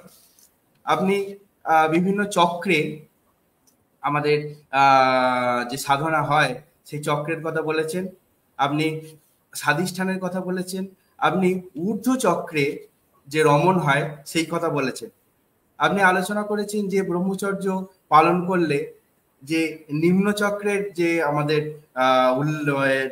আনন্দ হয় এবং ঊর্ধ্বচক্রের আনন্দের সঙ্গে তার যে বিশাল তফাৎ, সেই বিষয়ে আপনি আলোচনা করেছেন। আপনি শ্রীরামকৃষ্ণের উদাহরণ দিয়েছেন, আপনি বলেছেন যে চরম উল্লাসে তার শরীর যেন বেঁকে যেত। তার মানে সেই সময় যে আগ্রা চক্রে সহস্রায় তার যে রমণ হতো, সেইটার আমাদের জন্য, আমাদের সাধারণ প্রাণীদের জন্য তিনি একটা উদাহরণস্বরূপ সেটাকে দেখিয়ে দিতে চেয়েছেন। তো আপনি ব্রহ্মচর্যের প্রতীক হিসাবে যে দ্রৌপদী এবং অর্জুনের বিবাহ হয়েছিল সেই ব্যাপারটা উল্লেখ করেছেন। যে মূলাধারে চোখ রেখে আগ্রা চক্রকে যে বিদ্ধ করা যায়, সেটাই ওই যে মাছ আর চক্রের যে প্রতীকটা তৈরি করা হয়েছিল এর থেকে বুঝতে পারা যায়। আর সর্বশেষে আপনি বলেছেন যে প্রার্থনা আমাদের করতে হবে, কিছু পদ্ধতি অবলম্বন করতে হবে, গুরুকে ধরে আমাদের সেই পথে পৌঁছতে হবে। তো সর্বশেষে আমি আবার উমেশ দাকে ডেকে নিতে চাই আমাদের আলোচনায়। উমেশ দা, তুমি উপসংহারে কিছু যদি বলতে চাও। উমেশ দা। হ্যাঁ দেবাশিস, যেটা না বললে আজকের অনুষ্ঠান অসম্পূর্ণ থেকে যাবে, সেটা হচ্ছে মহারাজ আজকে যে আলোচনা করেছেন 3টি প্রসঙ্গ নিয়ে, এবং যার মধ্যে একটা সবকিছুর আন্তরিক যোগ আছে বলে আমরা মনে করি, সেই আলোচনার সাপেক্ষে আমি দর্শকদের কাছে একটা আবেদন করব যে আমাদের পরমিয়া স্পিরিচুয়াল সোসাইটি থেকে এই বছর যে বই প্রকাশিত হয়েছে জাগ্রত যাপন, সেখানে ব্রহ্মচর্য সাধকের মেলামেশা, ধ্যান শৌখিন না শাশ্বত, এটা নিয়ে মহারাজের লেখা আলোচনা আছে। আপনারা অবশ্যই সংগ্রহ করবেন বইটি। বইটি আমাদের আশ্রমের যে ফোন নাম্বার, সেখানে ফোন করলে আমরা পাঠিয়ে দিই, অথবা আপনারা সরাসরি বিভিন্ন লাইব্রেরিতে গিয়ে, বিশেষত মহেশ লাইব্রেরিতে গিয়ে যদি যোগাযোগ করেন, তাদের কাছে হয়তো না থাকলে তারা সঙ্গে সঙ্গে ব্যবস্থা করবেন, আপনাদের কাছে সময় চেয়ে নেবেন। অবশ্যই বইটি নিন খুবই স্বল্প মূল্যে, যেটি বইটি তৈরি করতে যে খরচ, অর্থাৎ খুবই স্বল্প মূল্যে, মাত্র 70 টাকা বইটির দাম করা হয়েছে। আপনারা অবশ্যই বইটি সংগ্রহ করবেন। বইটিতে বেশ কয়েকটি অধ্যায় আছে, খাদ্য অখাদ্য, ঘুম ও বিশ্রাম, এবং আজকের যে আলোচনা হয়েছে ব্রহ্মচর্য সাধকের মেলামেশা, ধ্যান শৌখিন না শাশ্বত। আমি পাঠকদেরকে বলবো যে আপনারা যখনই সময় পাবেন এই বইটি পাঠ করুন, এবং এই মহারাজের আলোচনা যেটা হচ্ছে প্রতিনিয়ত সেগুলো শুনুন, এবং এই আলোচনা আমাদের জীবনের সঙ্গী হোক। আজকের আরেকজনের আলোচনা আমরা সময়ভাবে নিতে পারিনি, তিনি হচ্ছেন সুইট গার্ডেন। আপনি যুক্ত থাকবেন, আপনার কাছে আমাদের অনুরোধ রইল। আজকের আলোচনার জন্য মহারাজকে প্রণাম জানাই। অসামান্য আজকের এই অনুষ্ঠান, এবং দেবাশিস দাও যুক্ত ছিলেন সুদূর বিরাট থেকে, তাকে আমাদের ভালোবাসা জানাই। সকলে ভালো থাকবেন, শুভরাত্রি।